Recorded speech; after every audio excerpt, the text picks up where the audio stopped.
Peace, and welcome to another episode of Randumb Thoughtz. I am your host, the LYR to the ICS is lyrics, y'all. Yo, we here? It's a sunny, beautiful day here in New York City. It's like 72 degrees outside. The Knicks lost to the Heat, you know what I'm saying? But they're going to get back. They're going to bust their ass. You know what I'm saying? I had to say that. You know what I'm saying? Shout out to the New York Knicks. You know what I'm saying? Shout out to my Boston Celtics. You know what I'm saying? Shout out to everybody, man. Today is a very special show. I'm hyped, blessed, you know what I'm saying? And like grateful to be in the presence of greatness here. You know what I'm saying? So, yo, Pat Master, what's good, man? Appreciate you, man. Tiffany, what's going on? Shout out to all our randos. But yo, let me go ahead and introduce the crew here, man. Crew, what's poppin'? Your Cinco de Mayo weekend. Cinco motherfucking I fucked it up. Cinco de Mayo weekend.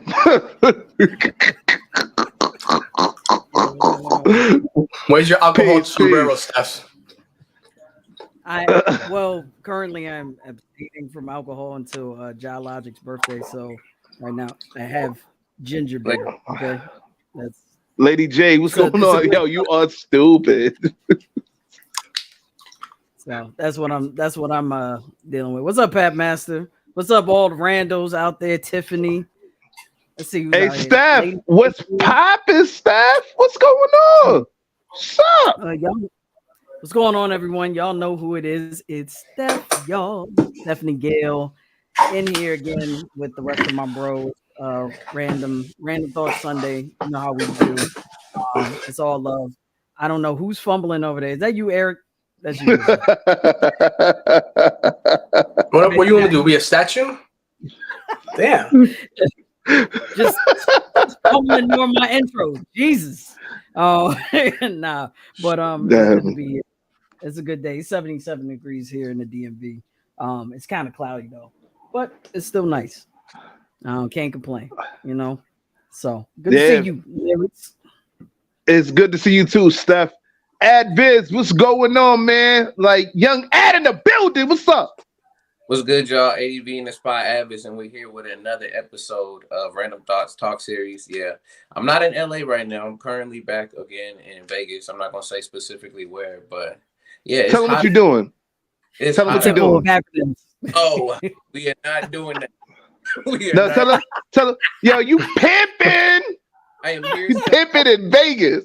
I am here celebrating. My homie just got his vows renewed, so I was out here with him, and then I got to meet somebody elaborate for years, just the first time, and I went to my first anime con also. Oh, nice. that's what it holds us at. They had the anime. They owe you that money, huh? No, but with that, y'all, much love. What's going on? Yo, Ramos, what's good? What's up? Can I move now? Shit. Can't do nothing in here. Gotta be a statue and shit. Yeah, I'm good, man. I'm just chilling. Just got out for work. We missing a member, aren't we? Are we missing somebody? Or Pat Master? Nah, you can't. No. I'm talking about notes. Oh no, yeah, notes. I don't know where notes. No, I'm gonna hit him up. I think we have too many. Oh, well, don't worry. I was just curious. I haven't seen him admit. But yeah, I'm good. I'm doing good, man. That's definitely what's up, man. I think we do got some house cleaning there real quick, at least on my end. I just want to give a late happy birthday shout outs to my cousin Asia and my bro Alki Al. They both have the same birthday, which is May 3rd. You know what I'm saying? And happy belated birthday to the co-owner of K&D1's Richard Klein. I think his birthday was like 2 days ago or something like that. So happy belated birthday to y'all and anybody that's a tourist that was celebrating their birthday this week, you know what I'm saying? Including any chick that I tried to holler at. Happy birthday to y'all. You know what I'm saying? Wait. By the way, isn't a particular Randumb Thoughtz host birthday coming up? Oh yeah. Birthday coming up? Yeah. He's right you. Yeah, I know. Yeah, it's that person. I forgot his name. Young Ad in the building. It's his birthday coming up. You know what I'm saying? How old you gonna be? Funny thing is, my birthday already passed, but I'm 30. Oh shit! Now he's 30 now. That's You the first time old. Steph ever got that wrong. I'm just okay, Steph. That's 1 per 1,000. Yeah, I know. It rarely happens. I'm usually good with my birthdays. birthday. Yo, your bones gonna crack. Watch. Yo, your bones gonna crack. Nah, I'm fucking with you. It's easy though. Your bones start cracking. You popping your bones, whatever you're walking and shit, your shoulders and shit. You want to talk about pop locking? Mm-hmm. Yeah, gonna pop a lock on that ass. Snap, crack, on pop. Let me say this. Like 30 is not bad. Like it starts and it's still manageable. It's like, oh, I could walk this off. Like there's no problem. You get the 40 though. Oh my god. Just every little no, that's a fact. Like you be true. You be like rethinking like your past decisions. Like what the fuck that do? Yeah, you got to take shit like nice and slow at 40, man. Like yo, you can't do. I mean, there's some people, you know what I'm saying, that are special. You know what I'm saying? We ain't gonna say no names, but you know, for the most part, you know. But I don't care. But anyway, do we have any house cleaning on your end, Steph? Any house cleaning? All I wanted to say is there will be a birthday coming up in less than a month, and that will be our producer John Logic, and he's doing it in a big way. He is turning 40. That means his bones are gonna start cracking soon. Like in a crazy How you going? If they haven't already. But his birthday's coming up, and he's doing it big. He's gonna be doing a boat party in New York City. Yes, sir. The best place to be. Yes, sir. Yeah, it's gonna be a pool party in Manhattan. It's gonna be 11 p.m. to 4 a.m. We're gonna have the link in the link tree this week. Tickets are already on sale. You can also go on Eventbrite, but we highly suggest that you come through our link and buy your tickets. And he's highly suggest. We're gonna be there, coming in style. It's a black tie event. And yeah, it's gonna. Hey, yo, Ad, you gonna be there? Well, Ad ain't gonna be there. You gotta come out, man. Well, everybody but Ad is gonna be there. The three of us will be. He's gonna take the red eye. Don't worry about it. We got. Hey, yo, Ad, I told you I'm taking your ass in the back of the trunk and we riding. I don't want to hear nothing. Fuck out of here. Bad extra, no. Come on, I stay extra. Come on, that ain't nothing new. Like, it's all love, B. Like, yo, I told you, man. Like, yo, you fuck with us, man. You stuck with us. Pause. Big pause. You see how I said pause after that? Pause. Like, I really gave Power Book 2 Ghost vibes with that, but, like, listen. If not. All right. But anyway, guys, you know what time it is, right? Because I really want to get into this. This is a very special episode, so we definitely know that it's time to let the fuckery commence. Let's get it. Warning. The opinions expressed in this program are those of the presenter in their current state of mind, which they have the right to change at any given moment. The iRant Network and the members of the Ranters Union are not responsible for any claims made. All opinions and train of thoughts are welcomed here and protected by the First Amendment and the Ranters Union. All commentary, criticism, news reporting, research, teaching, and or scholarship of copyrighted material is protected by the Fair Use Act under Section 107 of the Copyright Act of 1976. iRant Network and the founder of the Ranters Union, Logic, aka Mr. M, recommends that you take what is said and do your own research. Read a goddamn book and form your own opinion. Furthermore, listen carefully to the Ranters rant and debate their opinions and form your own conclusion. Thank you for watching this member-supported program, powered by the Ranters Union and produced for the iRant Network. Good day. All right. I see some extra boxes up in here. Oh yeah. Man. I told you guys today was gonna be a very special episode today. So, guys, let's go ahead. Like, wait no more. We are here. Today's episode is episode 4-18.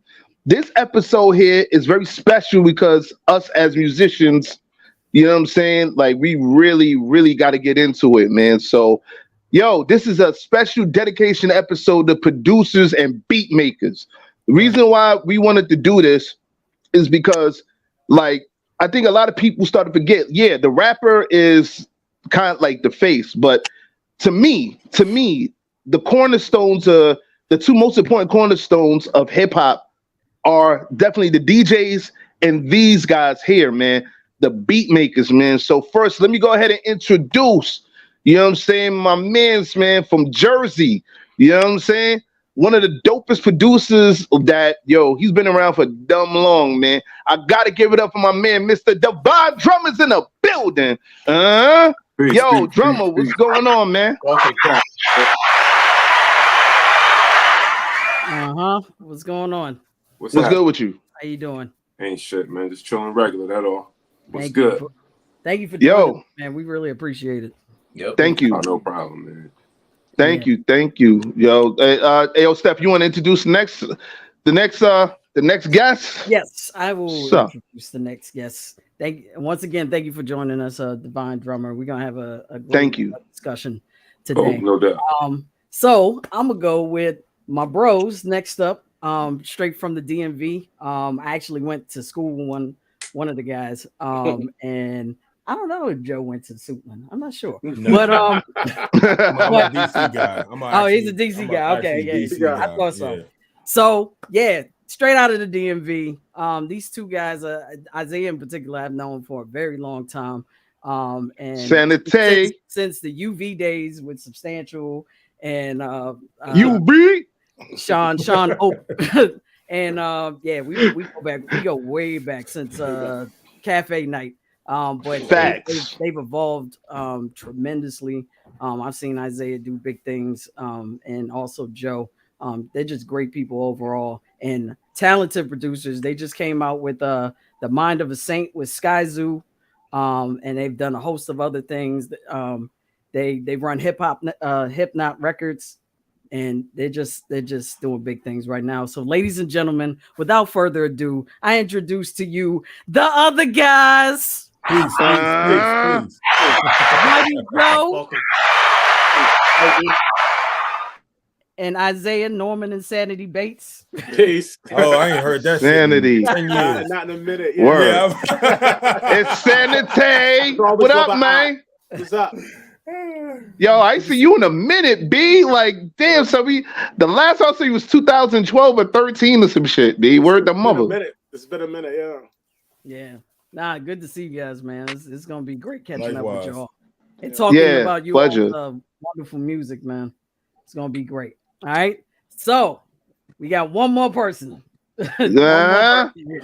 Oh, tell him. Like, oh man, I'm totally elated. I'm very blessed and humbled to be friends with this dude. Tell him. I consider him another one of my mentors. Stan is one of them.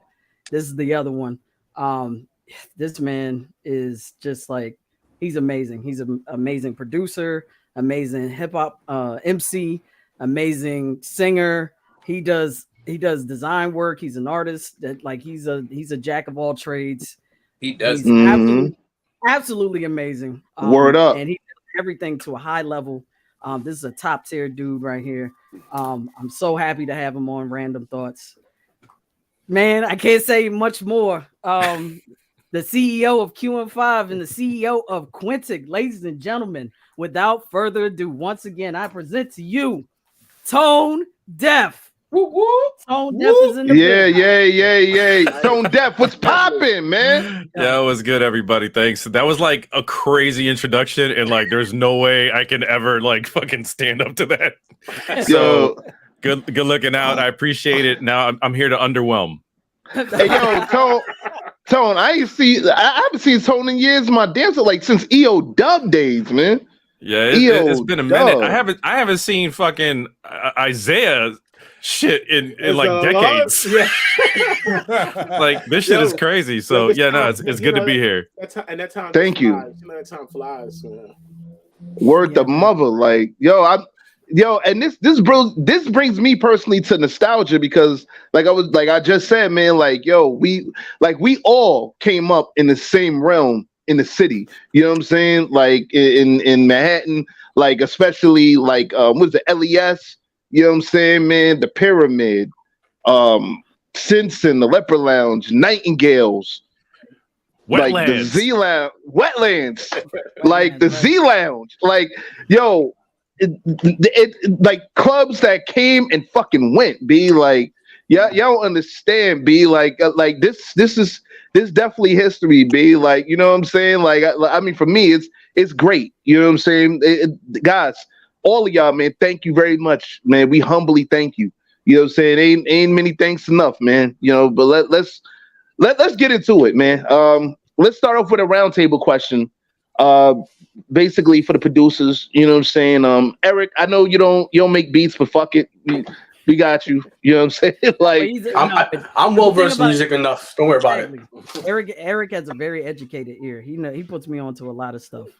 Nah, I get it. No, I get it. No, I know Eric's taste in music is dope. Word the mother. But let's get into it. All right, guys. So the most common question everybody wants to know. We'll start off with you, Mighty Joe. You know, who influenced you? Who are your major influences, man? Currently or like growing up? No, I'm talking like overall.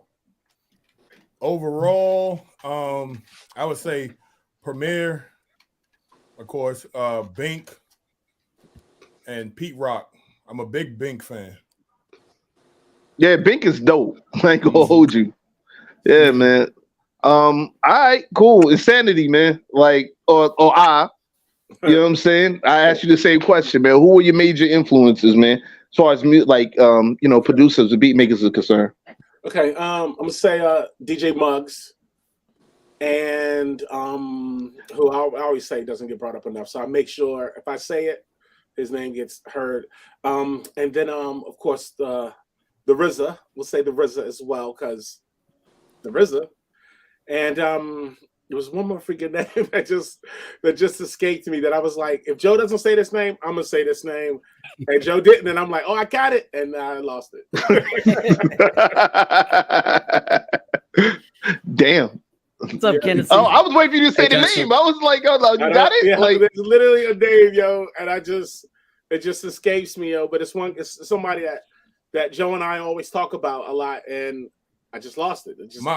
My list change every day. We just had an interview yesterday, and my list is totally different. Yeah, it's hard. Actually, I'll tell you. Oh, one inspiration, I think Joel attested this in the last one. Brian Wilson of the Beach Boys. Ooh, that's a good one. That's a good one. I think Tone would agree. Interesting. With that too. Yeah, interesting. That's a big one for both of us. Yeah. The dude, if he existed. If he was born 30 years later, he would do hip hop music 100%. It'd be impossible for him not to. Nah, damn, I didn't even think about that shit. Like, wow. He just wanted like, wow. But you know what? It kind of explains something, because when I was listening to your album, was it Production 9401, right? Yeah. Damn, you know, damn, niggas old, B. Like, I forgot the goddamn name. Anyway, yeah, like I was listening to your production on that, and I could see that it was different for the time that it came out. You know what I'm saying? And like that, like it kind of explains it. You know what I'm saying? Not in a bad way. I'm just saying. You know what I'm saying? Like the direction that you went, like production wise, with the album. No, I appreciate it. And Substantial was a big part of that. And he just pretty much let me do whatever I wanted to do. Nice. So now Joe and I just kind of do whatever we want to do. And I think that's the key with any producers. You know, you just do what you want to hear that other people aren't necessarily doing. Yeah. Okay, cool. I still go back to that project like every once in a while, because it's so well done. Appreciate and it. yeah, KIB is my joint. Yo, shout out to, I gotta say this, shout out to Algorithm, who also goes by Almost now.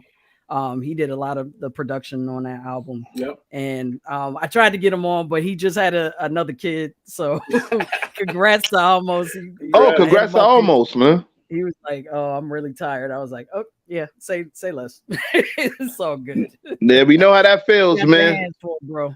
And enjoy the family, Almost, man, for real, man. Like, word the mother. Yeah. All right, Tone. I asked you the same question, man. Who are your influences, man? Shit. I mean, I feel like Insanity definitely hit the nail on the head with Brian Wilson. It's a huge component for like a lot of my vocal production techniques. Oddly enough, Enya, Enya, produces a lot of her shit. So going way back, I definitely got to shout to Phil Spector if we're going like Wall of Sound. Nigel Godrich, who does like all like the Radiohead stuff, he's like a big huge rock producer. But like hip hop wise, I'm old, so my like formative influences is definitely like Bomb Squad, Rick Rubin, you know what I'm saying? And Jazzy Jeff, man, I feel like nobody really shouts Jeff out, bro. Like Jeff is nasty, you know? Yeah. So yeah, that's kind of where my formative influences were. No, that's what's up, man. Like, damn, like you guys are blowing my head with, like Phil Spector. I haven't heard that name in a minute. Yeah, last time I heard about him, he was going to prison for killing somebody. But like, wow, wearing a fucking blowout wig. I don't know what the fuck is going on, but yeah, he's a talented motherfucker, just crazy off his ass. So yeah, he is. Well, last time I heard him, he died. All right, okay. So story concluded. Wow, he was amazing, man. I still listen to all that stuff. His Wall of Sound, is a big influence, and I definitely recognize the influence in your work, Tone, especially with Polymer. Oh, good looking out. I appreciate it. Yeah, no, it's one of those things. It's like the dude ushered in an entire sound to music that just hadn't existed before, and it's like unfortunate that he was the guy who ended up doing that. But you got to look at all the good that came out of it too. You know what I'm saying? Okay. It's just one of those things. Yeah. Drummer. Yo, I asked you the same thing, man. Like, who are your influences, man? Like, I'm gonna say my cousin. His name is Worldspin. He was one of the cats you wanted to be like and shit, and he was a DJ. So him, all right. Mark the 45 King, nice, Cute and Marley Marl. Okay, nice. Okay, Nice. That's what's up. I mean, yeah, I came out of that school. I started in like 88, 89 and shit. So. Yeah, like I said, you a motherfucking legend in it, my nigga. Like, yo, word the mother. So like, yeah, word the mother. Like, and in my head, I'm still thinking about that fucking remix, B. I'm sorry, man. That shit is crack, B. I'm gonna bump that shit today. Do that on somebody's hood. Do that. I'm sorry, y'all. Y'all gotta hear that remix, man. Fuck it. Like, yo, but anyway, moving on. Advis, I gotta ask you the same thing, man. Like, you know what I'm saying? Like, who were your influences, man? So from the beginning, like getting into hip hop, like in high school, randomly the three main producers that was on mixtapes that I was just making was Nujabes, Flying Lotus, and then I got Ninth Wonder on there as well. But like overall, like production wise, of just most of y'all like stated them. The other ones like I'll throw in there too. For me, Timbaland. Produces his stuff too. Love some Timbaland. Shouts out to Funky DL as well. I love jazz. Also, shout outs to Funky DL. There's so many folks. I mean, we can end up saying Jay Dilla, all these other people, but yeah, there's so many folks, as well as who is on this panel as well. Thank you, man. Okay. Yeah. Okay. I just got word from like we supposed to have one more person. Let the Dirt say amen. He probably coming in a little later. You know what I'm saying? Shout out to Let the Dirt say amen. You know what I'm saying? He came out with an album called Amen's Corner. Y'all need to. Yeah. That's a whole production album because Cats know him as a rapper, but as a producer, yeah, that homie's on it. I just wanted to shout him out real quick. Steph, I asked you the same question, man. Who are your influences? You know what? Coming up, I think I approached production from like a composer's kind of standpoint, and you know, I'm a singer, so you know, so like Stevie Wonder, he's known for his singing, but we don't really, you know, talk about his production aspect, and he's absolutely amazing. Anyone that makes The Secret Life of Plants deserves all the praise. That album it's so underrated and so amazing. I highly recommend you go back to it. Okay. Now Rogers is a big influence as well on me. I'm really into disco. I love you know, stuff from back then. Quincy Jones, big influence on me. Timberland, you know, other folks, Polo the Don, Rock Wilder, who else? There's a lot of Bangladesh. I listen to a lot of those folks. I mean, these folks on the panel, particularly Tone. I evolved. I think my production has evolved a lot, you know, with him, you know, kind of guiding me through the process, especially, you know, when we were working on songs about V, which, you know, I must point that out. He's the producer of that. He helped me a lot with that project. So, and I learned a lot from him, just watching, even when he thought I was asleep. So. You really had to say that, like, yo, he thought that time I was asleep, but I was hearing him. We were here. Yeah. So, you know, but you know, yeah, I learned from all the people around me. Yeah, Joe as well. I listen to his stuff all the time. Like I said, almost, you know, Illmind. Yeah, Substantial. I wish I could have had him on today, but he's shout out to the big bro Stan, man. Like, definitely, man. He's on tour right now. Which, by the way, I will be joining him on the tour. May 23rd in Falls Church, Virginia. So make sure y'all get tickets to that. Yeah, I know he on the tour, man. He kicking ass in the tour right now. Yeah, I think he might be in Chicago right now. Something like that. But yeah, that's my list, man. Like I said, heavy hitters like Nile Rodgers, like I said, Quincy Jones, Stevie Wonder. The 70s era's picks. I mean, that's clutch. I mean, goddamn. Stevie, Word. especially, like, people don't talk about Stevie. You're right. Like, people forget Stevie was one of the first people to rock synths.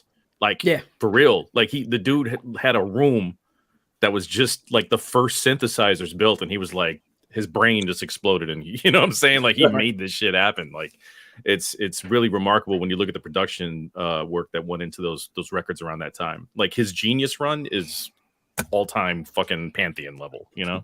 Right. Nah, man. Yo, I'm loving this. I swear I am. Yo, Famous.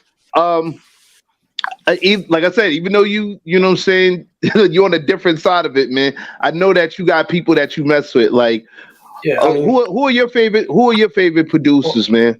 Well, real quick off the head, I would think, like, since people talk about different types of music, and this is gonna have a question afterwards because for the panel, because I just thought about something. But people like Trent Reznor, particularly what he with himself, you know, and he did for Saul Williams. I really like that kind of stuff. That's right now I'm like mostly bumping. Composers, I guess Sun Ra. I'm really on a Sun Ra kick. And Stoop the Enemy of Mankind from Jedi Mind Tricks. I know he can be considered a disciple of RZA, but you know, I really like his album during the early 2000s. He had a couple back-to-back albums that were like really great. Yo, when you said Sun Ra, like, I was like, yo, yeah, you definitely hit it, man. Like, yo, but I gotta answer my own question, man, because y'all got me hype on this shit, man. Well, of course, it's, you know, like DJ Premier, Pete Rock, DJ High Tech. I would say Knife Wonder. You know what I'm saying? Like he definitely did banging shit. You know what I'm saying? But also, I'll blow your minds with this, man. Even Donny Hathaway, man.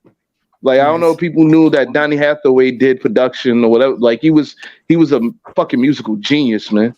You know what I'm saying? Also, who else? Premier, RZA, Dre, Timbaland, Metro. Yeah, Metro Boomin. Yeah. Mills, what's going on? Yeah. Yeah, The Metro Boomin. The name I forgot to say, Large Pro. Oh, Large Professor, yes. Yeah. That's Nice. Yeah. Oh, also, for some reason, when you said Large Pro, I just remembered, even though he has a different style, this guy, he's from the Soul Council. Shout out to Knife Wonder Soul Council. This guy, Amp. Not too many people talk about Amp. Amp, he's like one of the dopest cats that came out of that whole like Jamla camp. Him, Eric G, Crisis. Yeah, Eric. Yo, yeah, like hell, the whole Soul Council, man. You know what I'm saying, man? If we're shouting out producers in that era, I definitely got to shout out my boy No from Cunning Linguists. No from Cunning Linguists. Yeah, we were just talking about him. Like me and Steph was talking about him yesterday. Yeah, like you know what I'm saying. If we're not throwing No's name in this convo, like this shit just doesn't even make sense. The dude has made literally just like albums full of like incredible fucking psych rock hip hop. It's just insane, you know. So yeah, if you haven't heard him, go check out Cunning Linguists. Pretty much any record. It's all mind-bogglingly dope shit. Most definitely. Nah, that's definitely what's up, man. He just continues to evolve. Like I mean, just listening to the project he did with the Sadistic, Bring Me Back when the world is cured. That album is just yo. I like just listening to No and knowing his musical history, like listening to that album was just like, how can you get better than that? Like, how do you top yourself? Like, I don't know. You're right. It just gets better and better, and it's just crazy. Like I don't know if I've seen a singular producer produce that much album to album to album. I mean, they're like 6-7 albums deep at this point, 18 19 songs in a row where it's just murder every single beat. It's like, Jesus Christ, do you stop? Right. You know what I'm saying? Right. Like, how do you sleep, bro?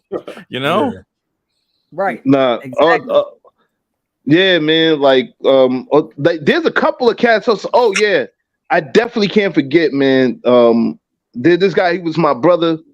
R.I.P. to him. He would definitely be, if he was still living, he would definitely be in the conversation because he was a super dope producer at that.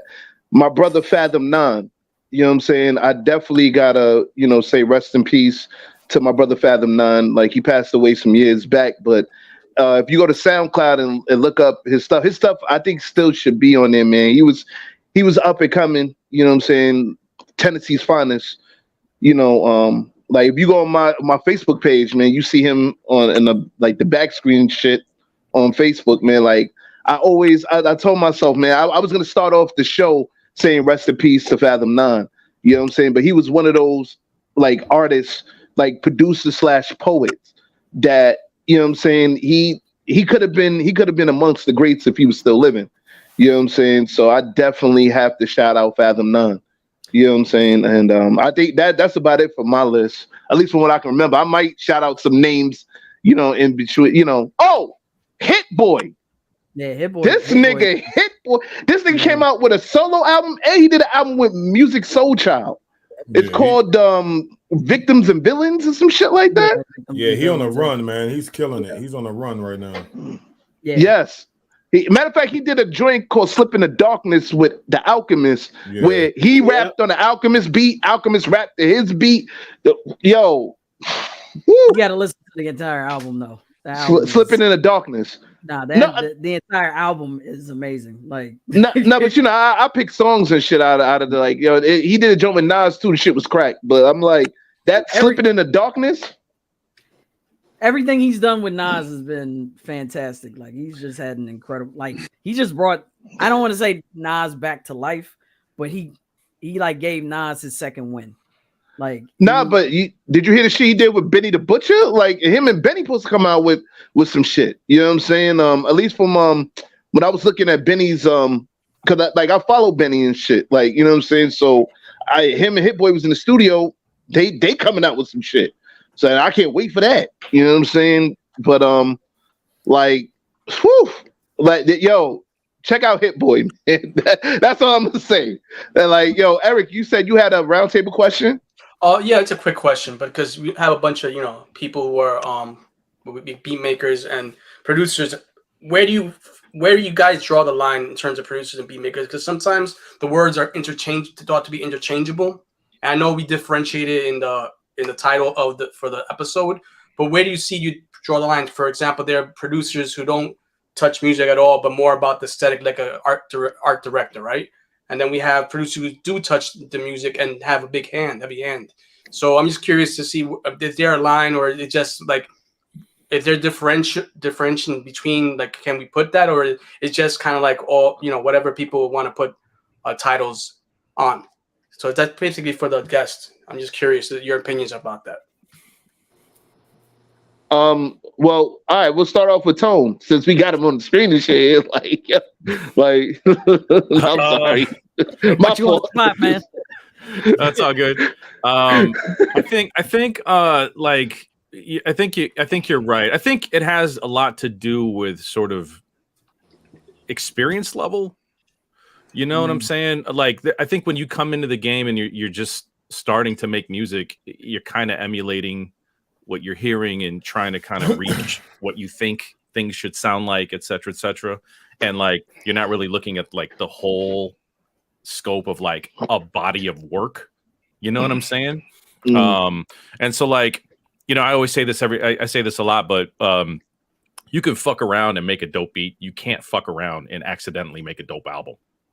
You know what I'm saying? So it just takes like a different level of like understanding of just music and theme and vibe, energy, and production techniques. And so it's like listening to a lot of different music. I think you get to a point where you're able to sort of bring in tools from this genre or that genre. That's why I love hearing all the different names from all the cross genre shit everybody's bringing up here, because it's like each one of these producers brought something new to the game. So it's like as an executive producer, once you get up to a point where you feel like you can control an entire album, creative direct it, put the whole thing together, that's when I think it's appropriate, where you can be like, okay, I executive produce this, or I produced this record because I can hear all these pieces like Quincy did, bring in this player for this, bring it all together. Or if you can do it yourself, know what needs to be added and then adding it to create like a bigger package that's larger than the sum of its parts. You feel me? So like, but yeah, if a young dude is just, I'm just trying to make a hot beat, I'm trying to, get people to shake in the club, blah, blah, blah, blah, blah. That's like beat maker. I'm trying to sell my shit on YouTube, versus like I am constructing a fucking world here. You know what I'm saying? Yeah. So yeah. Yeah, I 100% agree with Tone with that, 100%. Because I started out like in the beat battle circuit, so all I was thinking about was like making the next banger. You know what I mean? And so like as you get more experience, you start picking up pieces and from different genres or different people you may hear. It's a huge difference from when you start to like as you start to develop, and it's ever changing. You know what I mean? Like I'm trying to learn every single day something different. But it's definitely a big difference between putting a full project together and making a hot beat, because especially with the technology we have now, anybody can make a beat that sounds decent.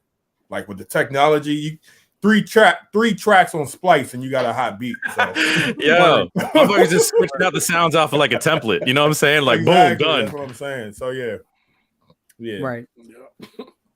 Okay. It make it so much more accessible now.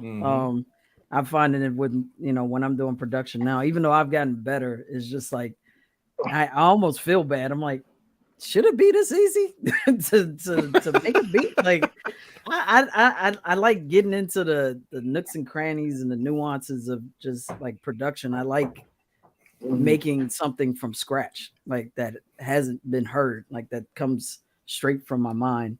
and it's Well, just that's very, very much my creation. So I don't know. But that's what separates artistry from just like I always say, that separates artistry from the dollars and cents. If you guys understand what I'm saying, eventually you're gonna make money off this, but if the art's not respected, you know what I'm saying? If you can't really love what you do, you know what I'm saying? You're gonna always think about it as a job. You know what I'm saying? The same thing goes with production, the difference of production and beat making. You understand what I'm saying? I'm just looking at it from a business perspective here, from what you were saying, Steph. You know what I'm saying? I just thought I had to share that real quick. Devon Drummer had to step out. He gonna be back though. You know what I'm saying? Yeah, I was looking for him. I was gonna ask some questions. I do have a question for you. Actually, you know what? You want to get into their projects? Yeah, actually I do. Woo! Do I want to get in a motherfucking projects? You goddamn right. Listen. Maybe some pause on that a little bit. Yo, no, I said in a project. No, projects. Projects. Yeah. All right, pause. Fuck, man. Shit. Nah, man, because yo, Eric be on some bullshit, B. That worked of my mother. No, you ain't messing shit. You fall into that, I do. I do. I ain't gonna hold you. We love ripping lyrics. Pause. Pause. You ain't ripping shit over here. Yo, I said ribbing, but ripping, none of that shit. Never mind. Your mind mad dirty, B. Word the mother. Anyway. So the gift that just popped up, bro. Yes. Perfect. Yo, Isaiah Joe, I gotta get into this, man. I'm sorry to separate. Yo, Tone, forgive me, man, but I have to talk about it. Okay, the project, man. What is this? Kennedy said, "LOL, you walk that way." All right, man. Yeah, you right. You right, Kennedy. Shout out to Kennedy, man. Yeah, he been saying shit all day. We have been ignoring you. We just got into the conversation, man. So Okay. Justine said, "Yeah, I really wish Substantial could have been here. What I remember, he is truly a phenomenal artist." Yeah, man. But Stan is a very busy artist too, man. It's hard. You really I'll be surprised he pick up the phone when I call him. Oh shit. Oh word. You picked up the phone. He started busting out laughing. Oh, this nigga picked up the phone. Pat said, "It's a beautiful day. Everyone appreciate life. Continue to be happy to be alive." Yes, word. Pat. And music makes people happy and alive. Makes people feel happy and alive. And you don't make me feel happy and alive. The mind of a saint. Yes. That shit makes me feel happy and motherfucking. I see you there. Yeah, I had to mix that shit in. Anyway, I'm just saying, I was just telling Joe before we got here, I was like, yo, when I blast that shit on Park Avenue, people look at me like I'm crazy. But I really love this fucking. I wish Sky Zoo was here, man. I hope, that, somebody contact Sky, tell him our black asses on this bitch. Because word to my mother. No disrespect, man. Sorry, Tone. I gotta wild out for a second. Okay, it's your show, bro. No, we gonna get back to y'all. But this shit, out of every album I've ever listened to, I ever rock out to, and don't get me wrong, everybody's shit is dope. But to me, that's if this shit is not nominated for a Grammy, that's word to my mother. I'm going to the Grammy niggas. And we're gonna have a discussion because you need to talk. Warning. Nah, fuck that. The opinions expressed in this program are those of the presenter in their current state of mind, which they have the right to change at any given moment. The iRant Network and the members of the Ranters Union are not responsible for any claims made. All that's an interesting segue since we got censored right there. I didn't know what happened. Anyway, I gotta go to them Grammy dudes and tell them wait. Let's get censored again, man. You got it in. You talk to Substantial. Substantial is a governor now. So I'm just letting you know. Oh, what? He the governor of VA or some shit? Like what happened? He's selling Grammys now. Of the Grammy. Oh, my fault. I'm wilding.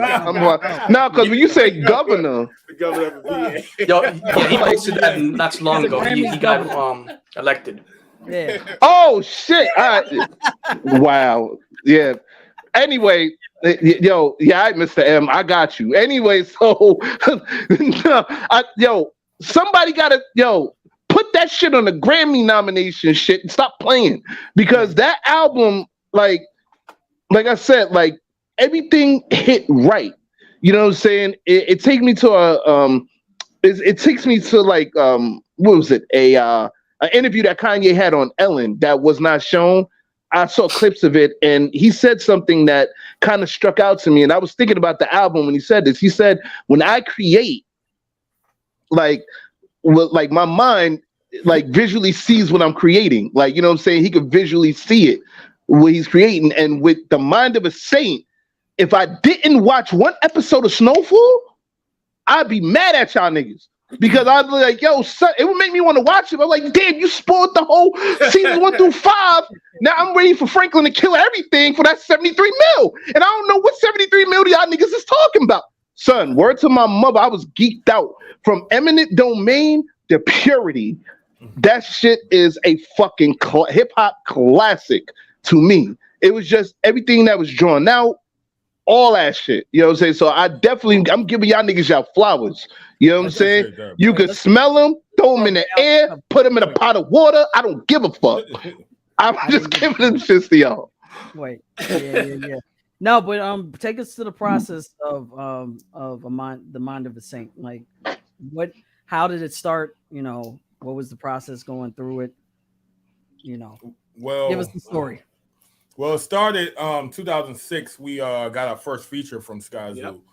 And after that, we kept in contact. We got a couple of more features. He worked with us on a Von P project, Von P from Tanya Morgan. Shout out to Von P.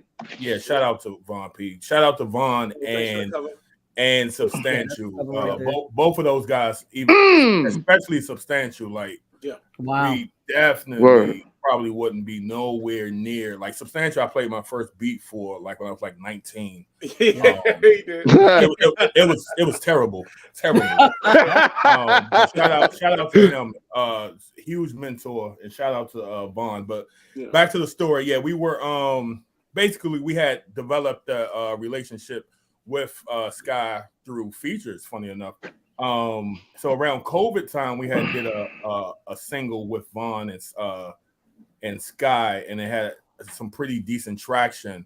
And we knew we had a pretty good rapport with him, and we also had chemistry. So we approached him to do a project. When we originally approached him to do a project, he was definitely down, but we thought it would be like a regular Sky Zoo, you know what I mean, Sky Zoo project. Yeah. Maybe a year passed, and he calls the phone, and he's like, "Yo, I got an idea," and he broke down the idea for a Mind of a Saint.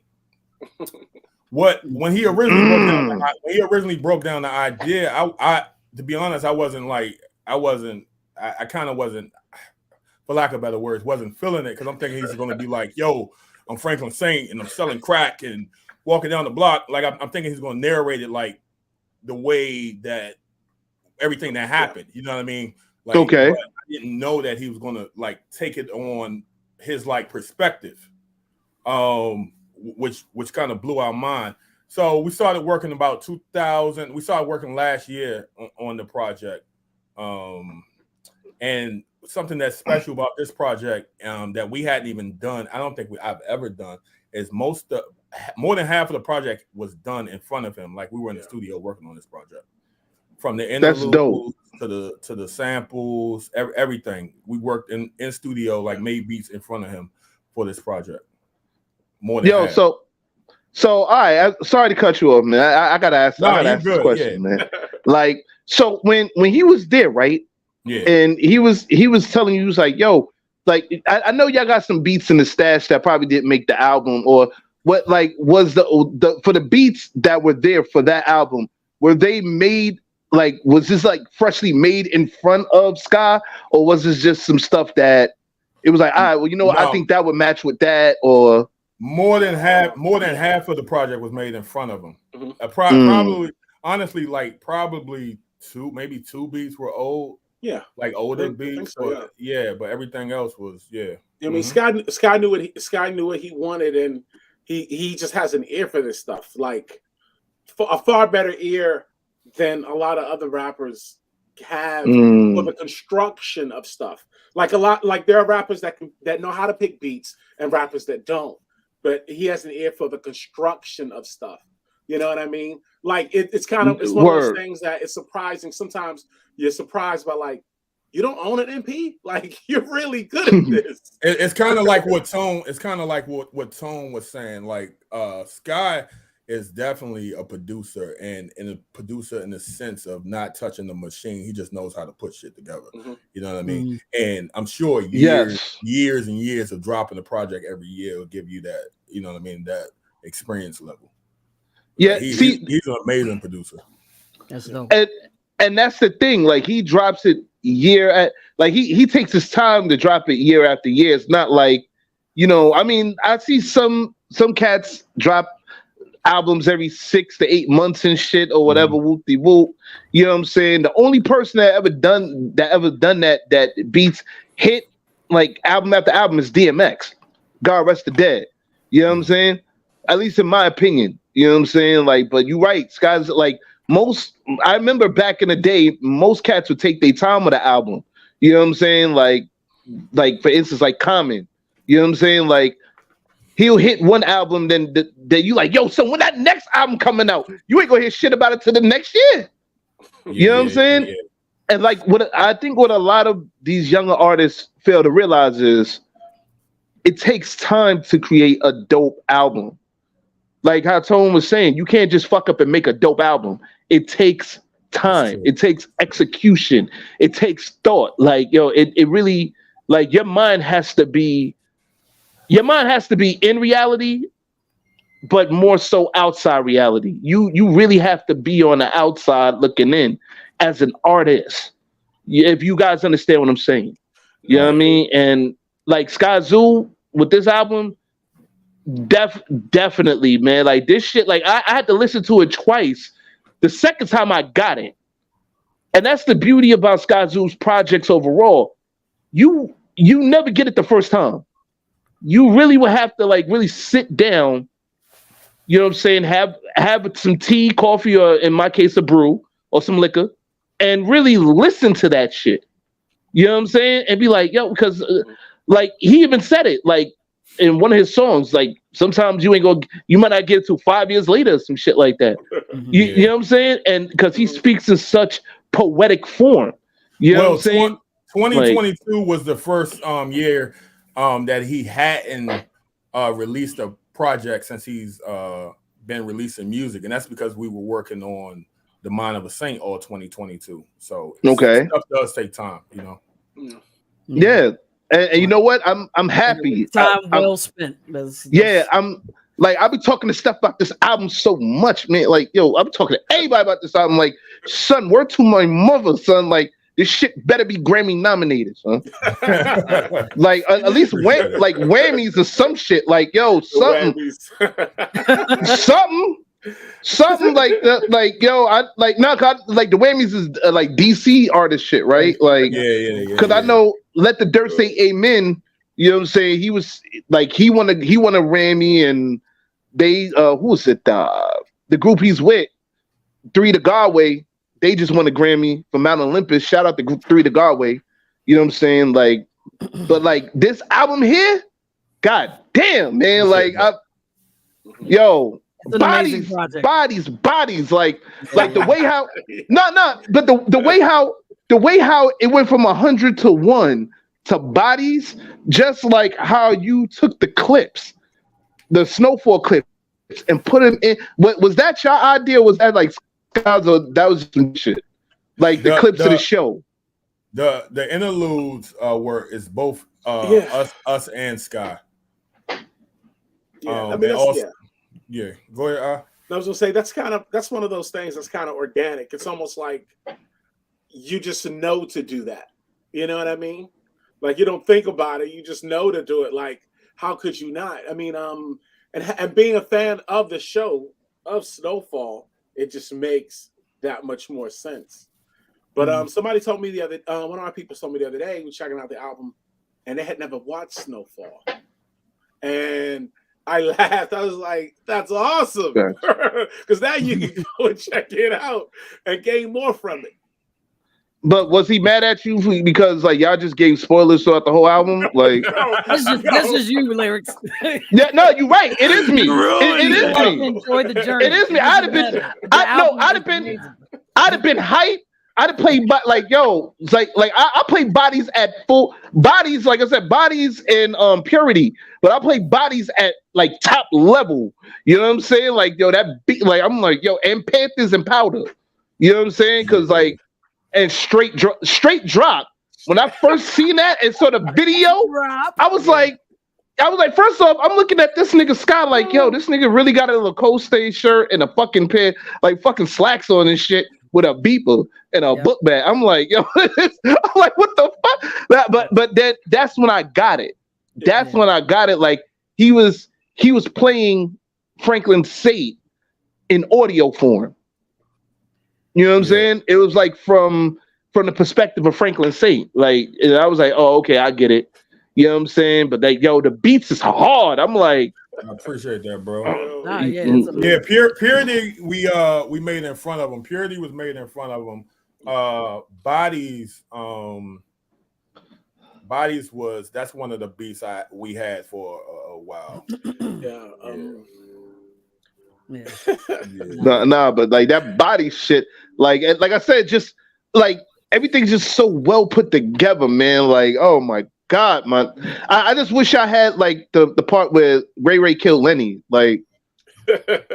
But like, hey, you can't have it all. You know what I'm saying? You can't have it all. Completely man. fucking Like, the show up for me, bro. Like, God damn. Now you're dropping spoilers. Yes. Oh, you didn't know? I'm the fucking rapper. I know now. So Tone, you probably shouldn't listen to the deluxe version that's coming out very soon, because it's gonna have like season 6. So, that's the finale. I would wait a while. Just watch the show first. Because like I said, and the joint was the balancing act. The balancing act. The balancing act. For some reason, I was thinking about Ric Flair when I heard that beat. I was like, yo, I don't know why. Because I'm like, that's just like so luxurious. He said the Fox body shit, and I'm like I like the nigga was so Skyzoo was so fly and flamboyant on that shit. The nigga reminded me of like how Benny the Butcher pop shit. I was like, he's like, yo, how? I was like, what the fuck? Like, yo, this nigga's really. I was like, fuck it, I'm gonna turn this shit up too. Like, yo, son, Skyzoo, the other guys, kudos, man. Like, I'm gonna find somebody call and bump this shit later on the night. Fuck it, like, yo, son.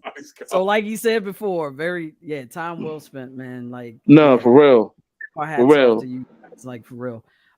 Speaking of time well spent, go ahead. It's the 11 years. But y'all talking about he dropped the project every year. I'm like, it took me 11 years to do my second album. Wow.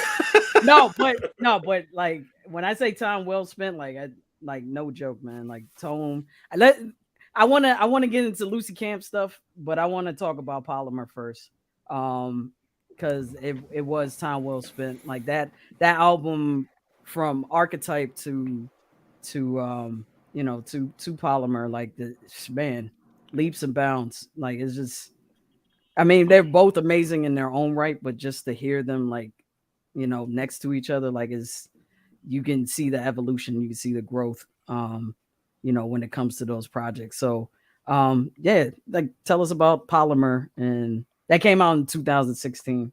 Yeah, so I'm due for another album in another 4 years, I think. At this point, so, trying to do one every decade. You know what I'm saying? He's doing a lot of stuff right now. So yeah, I don't know. It's like you know, with the second album, I really wanted to sort of show where I was and sort of like unleash unleash the part of my brain that I felt like I was holding back for the majority of like my early work, you know, because I do listen to a lot of different music, and I always have. I just, you know, I have a very sort of open-minded take on hip hop. You know, my approach to hip hop has always been sort of like, you know, the ethos of you got to come fresh. Like every time it's got to be something new that you haven't done before. And so, you know, if I'm not pushing myself and if I'm not like pushing myself super hard, then and shit isn't difficult, like I'm not trying hard enough. You know what I'm saying? And so every time out the box, I just wanted to sound like holy shit, like how did we get here? You know what I mean? And so, you know, and part of that is sort of the struggle to like, you know, to bring people on board, because as an artist, it's hard enough to push yourself to get to a new place, but it's even harder to get people to come along for the ride. Yeah. You know what I'm saying? So this time on the second album, let's just put it this way. The first album was an attempt to sort of like bridge the gap between where I was, you know, the whole backpack scenester shit that I was part of, battle, because I come from battle rap, you know what I'm saying? And like where I wanted to go. And the second album was basically me saying, fuck it. I don't care if anybody likes this. I need to make this record. You know what I'm saying? I like that part of you. Like that, yo, if you haven't heard Polymer, it's just, man, I remember sitting in that studio that you're in right now and just listening to, I specifically remember listening to Control on the new speakers that you had at the time. What brand speakers are those again? Oh shit, man, which one are these again? Oh, these are the Focal joints. Focal. I forget which like what brand, what the mark is, but they're Focal speakers. They're super like dope. They're like they're really tight. Yeah, it's a little tornado logo. They're really tight, really dry signal. So it doesn't color a whole much, like in terms of like the subs and all that kind of shit. You just get like a real even clean mix on them. And so when I got these, it kind of like opened up just from a mix standpoint, like the whole wall of sound aspect of the work. And that was on Polymer. It was like the thing that I really wanted to touch on was like, how do I get this sound into like the hip hop space? Like, how can I make a cinematic rap album to the level of like a fucking Interstellar Hans Zimmer record? You know what I mean? Right. That was super duper important to me. And so, you know, to have proper monitors, you need that, because you need to hear like every single frequency and then like fill it piece by piece. You know what I'm saying? Right. So yeah, the second record was really just sort of like my attempt at sort of upping my own personal craft and sort of exercising whatever musical demons and personal demons that I had on a record and seeing where it went. You know what I'm saying? Yeah. So thank you. Yeah, man. Nah, definitely. And also I would be remiss not to mention if he has a documentary that goes with this album. It's called Polyoptics, the making of Polymer, and like he goes through the entire process and his cool. his pathology, his upbringing, just his career and like going up to that point, and then just breaking down Polymer and the process that went into each song. And it's just like, and he produced it all by himself. It took, you said, like 2 years to make that. The movie took 3 years. Okay. And the album took about, I want to say 4 years, 5 years. Closer to 6, but yeah, it was like the conjunction of things all happening at the same time.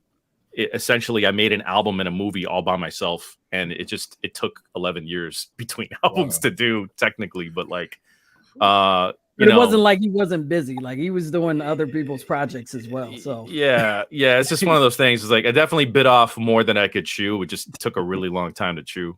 I'm a slow eater, apparently. You know what I'm saying? Like, you don't want to go to dinner with me. You know what I'm saying? I'll be there all night. Fucking staff's closing up. Like, bro, we got to go. So you got a dessert menu? Right. But I do gotta say, man, also, like, I enjoyed Extended Fam, B. The happy fuck you songs. No doubt. Oh, yeah. Like, yo, I still be bumping that shit. Fuck you, I rhyme better. That shit be having me cracking up, man. You Stand, Sessions, and Pack. Like, y'all niggas, man, like, I'm sorry, man. I had to point that out too, man. Like the Extended Fam album, man. How fun was making that shit? Oh man, listen, we had a blast. If you get a chance, we actually just did like a couple months ago. We did a 20th anniversary because it's been 20 fucking years already. We did a 20th anniversary stream on Substantial's YouTube channel. Yeah, and it was me. It's me, Session Pack, and Stan, and we just talking and reminiscing. I was showing clips of like us writing Selly, us writing a lot of the tracks that we did. That was about as organic of an experience as you can think of, because we didn't even really intend on being a group. We did a song together and the chemistry just worked. And I was like, all right, we got to do more of this, even the photo shoot, like they didn't even know why they were showing up. They were just like, let's take pictures, and yeah, one day there was a CD and, I was like, I saw that we could do it. And yeah, it's definitely one of my favorite music experiences working with those dudes. Well, like, I mean, that's line drop itself, like, that's still like, oh my God. Like, who thinks of like using Tetris, to, kind of control the rhyme scheme and the speed at which you all are, rhyming like that. Man, it's fucking creative. Like one of the most creative like songs like in hip hop to me. Indeed. Thank you.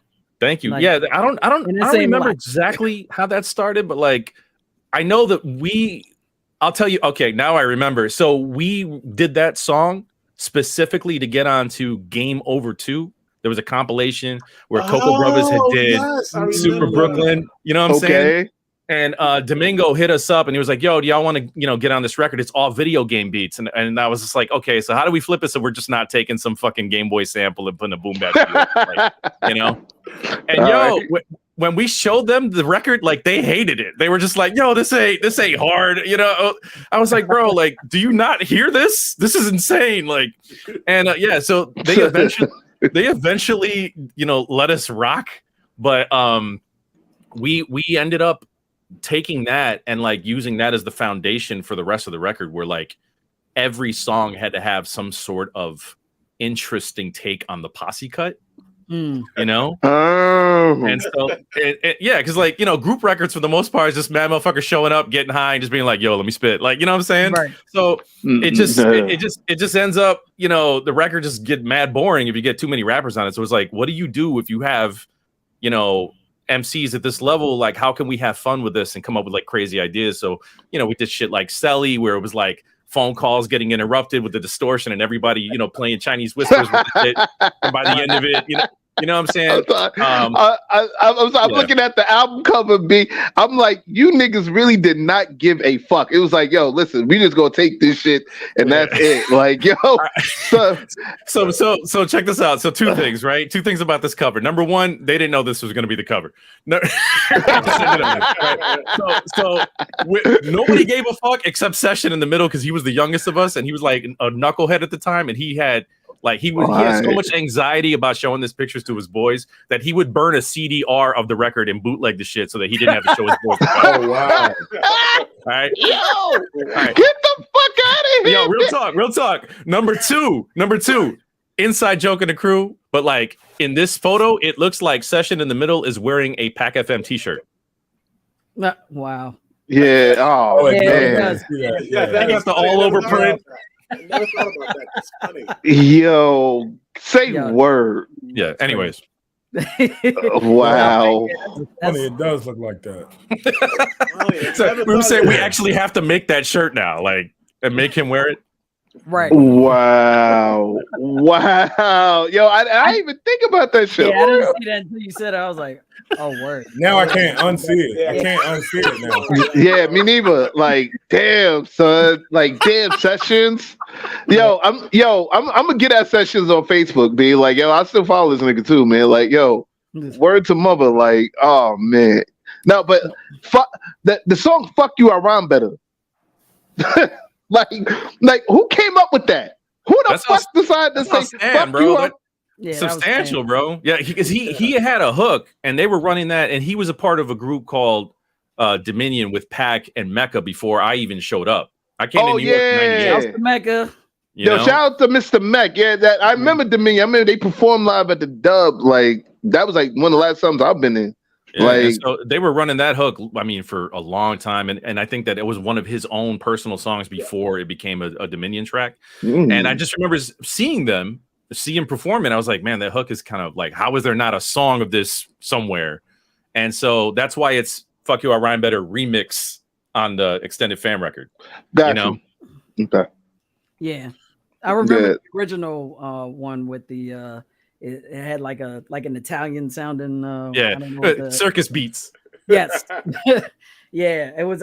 You can hear it on Substantial Evidence. They have a snippet of that on there with the remix afterwards. So yeah, and the remix is more like, we wanted to do something that was a way harder. And so production wise, since we're on the production tip, that was the first time I had ever used a Chord Triton. And at the time, like every record that was coming out commercial was a Chord Triton. Which, you know what, guys, which leads me to the next roundtable question. And this one, I know this is going to hit you guys. Mighty Joe, we're going to start off with you. What's your favorite machine to use? Like, what's the machine that you feel you have to use? Like an SP, a Kai? Well, like, what's your go-to? My mind. I'm joking. I mean, besides your mind, I'm just saying. But I started making beats around 05, and at the time, that's when it still kind of wasn't cool to use computers. Like they were giving Ninth Wonder like a lot of shit at the time. So I picked up MPC, and I've been rocking with the MPC, a Kai MPC ever since. Not because I think it's better, it's just what I'm used to, and it's kind of what I've mastered over the last several years. So that's my go-to. I have an ASR 10. I run through samples through it sometimes, but the MPC, and we're real big. We still, even though we use the MPC, we're still real big on technology. So we still use a lot of VSTs, plugins, all kinds of shit, arcades, and all kinds of the latest. We're always looking up. Like what we try to do is we also look up like equipment and VSTs that aren't used in hip hop, and we kind of bring it, like, because we're known for boom bap.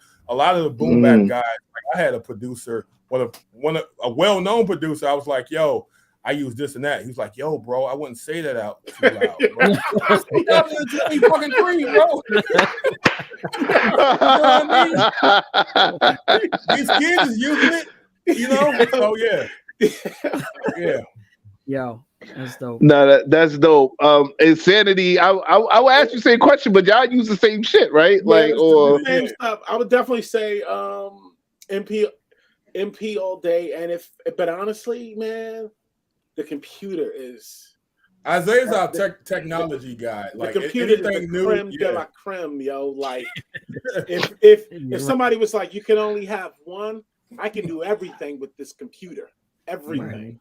It is incredible how much that stuff has grown just in the last 5 years. Insane. And that's kind of one of those things, to be able to use this, to go from. I remember using pause tapes. I would tell Joe. I remember using pause tapes. Yes. So now, like.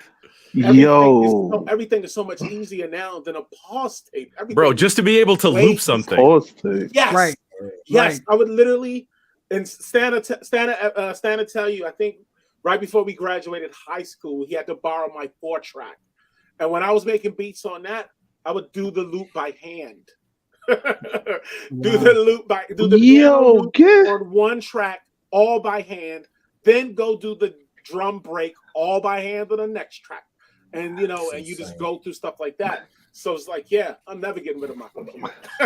Well, you know what? That's like that could be like the most frustrating part. But then like, you know, taking a step back, doing it like that, it could be fun as well, man. You know what I'm saying? I guess depending on the direction you're going. No, it was fun not knowing there could be an alternative. Seeing my future self now, I would tell my past self was like, yo, it's gonna get a lot easier. Trust me. Wow. Yo, young Adviz, what is your favorite go-to machine, bro? Funny thing you say, machine. Right.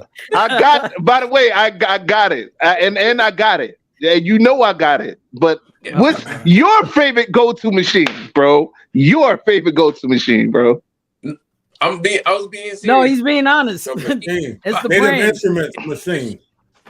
Yeah. This motherfucker right here, man. Like, got you. Okay.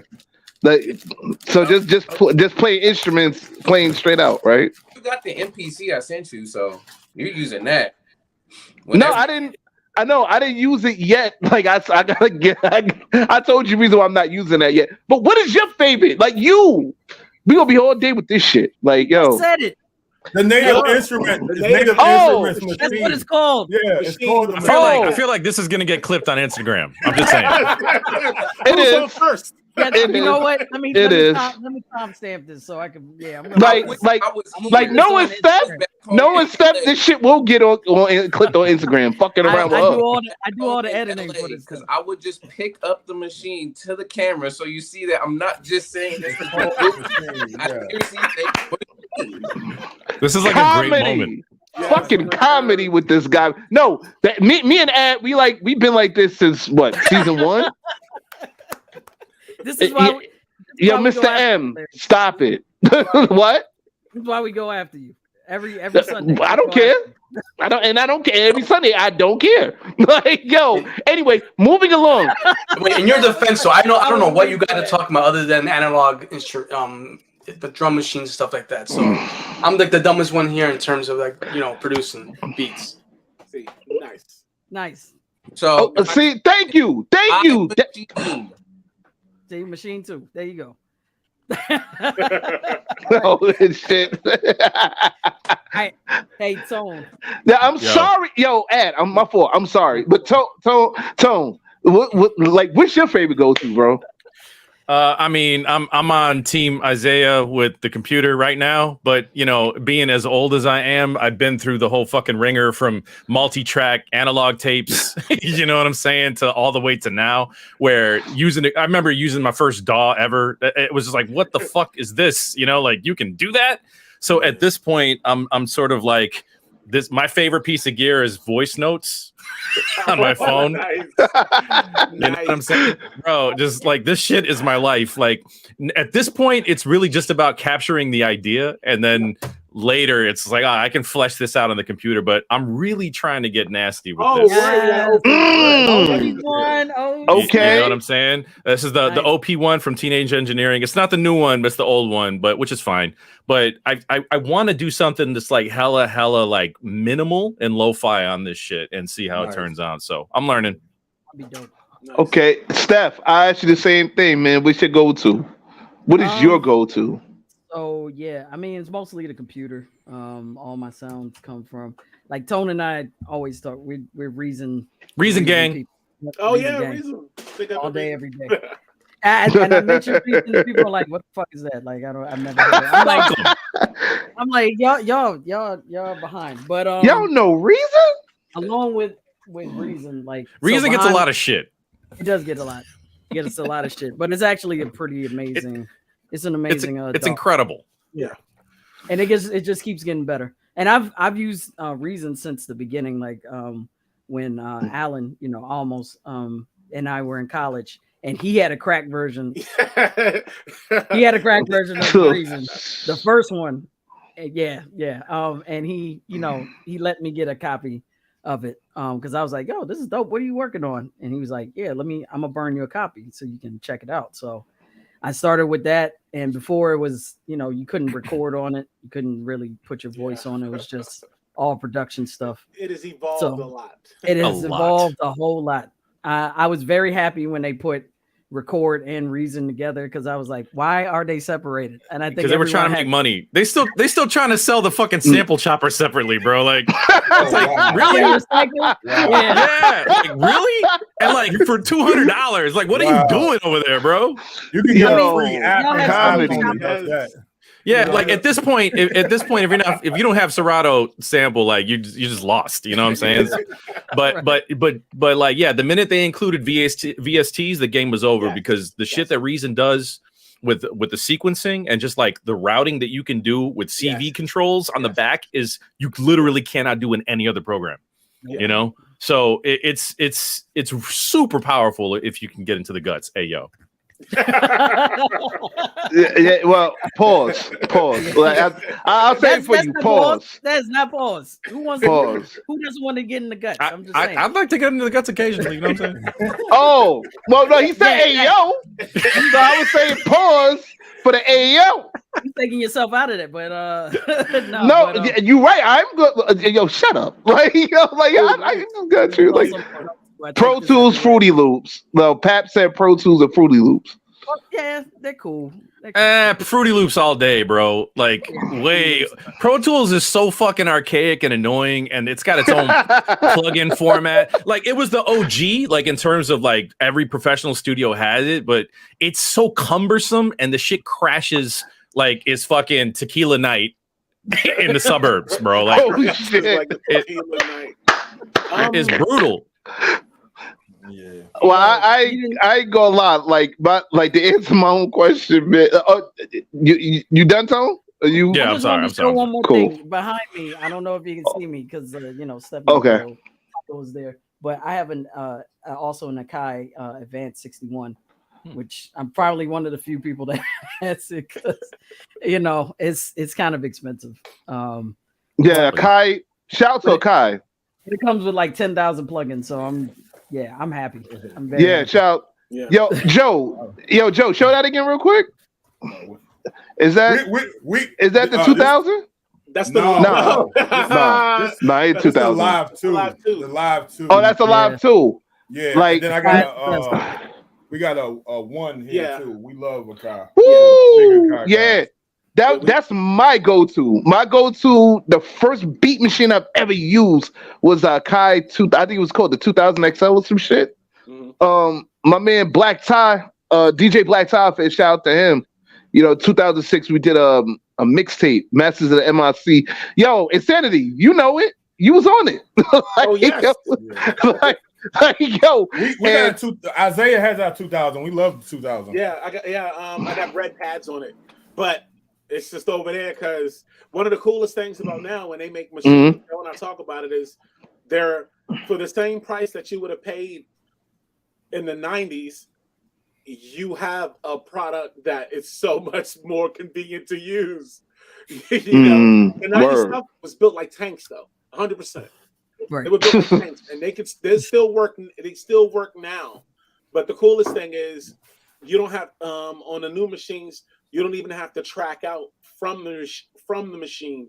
You can just take everything, put it on a disc, and then boom, put it in your DAW and go to work there. Yeah. Word. No, word. But y'all gonna actually kill me after I say this, man. First time I've ever made a beat was on PlayStation 2.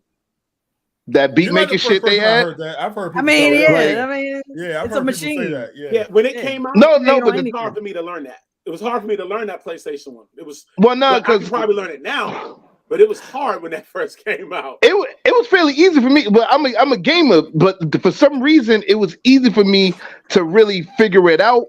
But I did have help from Access Immortal. Shout out to Ack wherever he's at. You know what I'm saying? Because I remember I was at Ack's house and I got the game. I bought the game just off circumstance or whatever. I was like, yo, son, I got this production game shit. Like, I didn't know what the fuck it was. I thought it was like some Guitar Hero shit or whatever. But we actually made beats on the shit. I was like, I saw a cat win a beat battle with the PlayStation 2 with that game in New York Cafe. It's amazing. He told me about that. He brought a TV with him. Get the what? It was the craziest thing, and he couldn't have been that old, but he also had his little brother with him, who clearly wasn't old enough to be in this establishment. I remember that. But everyone just went over. I remember that. He's not crazy. lying. Yo, but like it, like Not the flat actually, screen either. No, it wasn't. This wasn't flat screen days yet. No. like I actually Oh, did shit. a beat. Yo, you were stupid. The real. That was a 2-man carry. They had 2 people to carry them off the grid. Oh shit. Yo, I actually produced the track on my EP in 2010, the lyrics experience called Clap.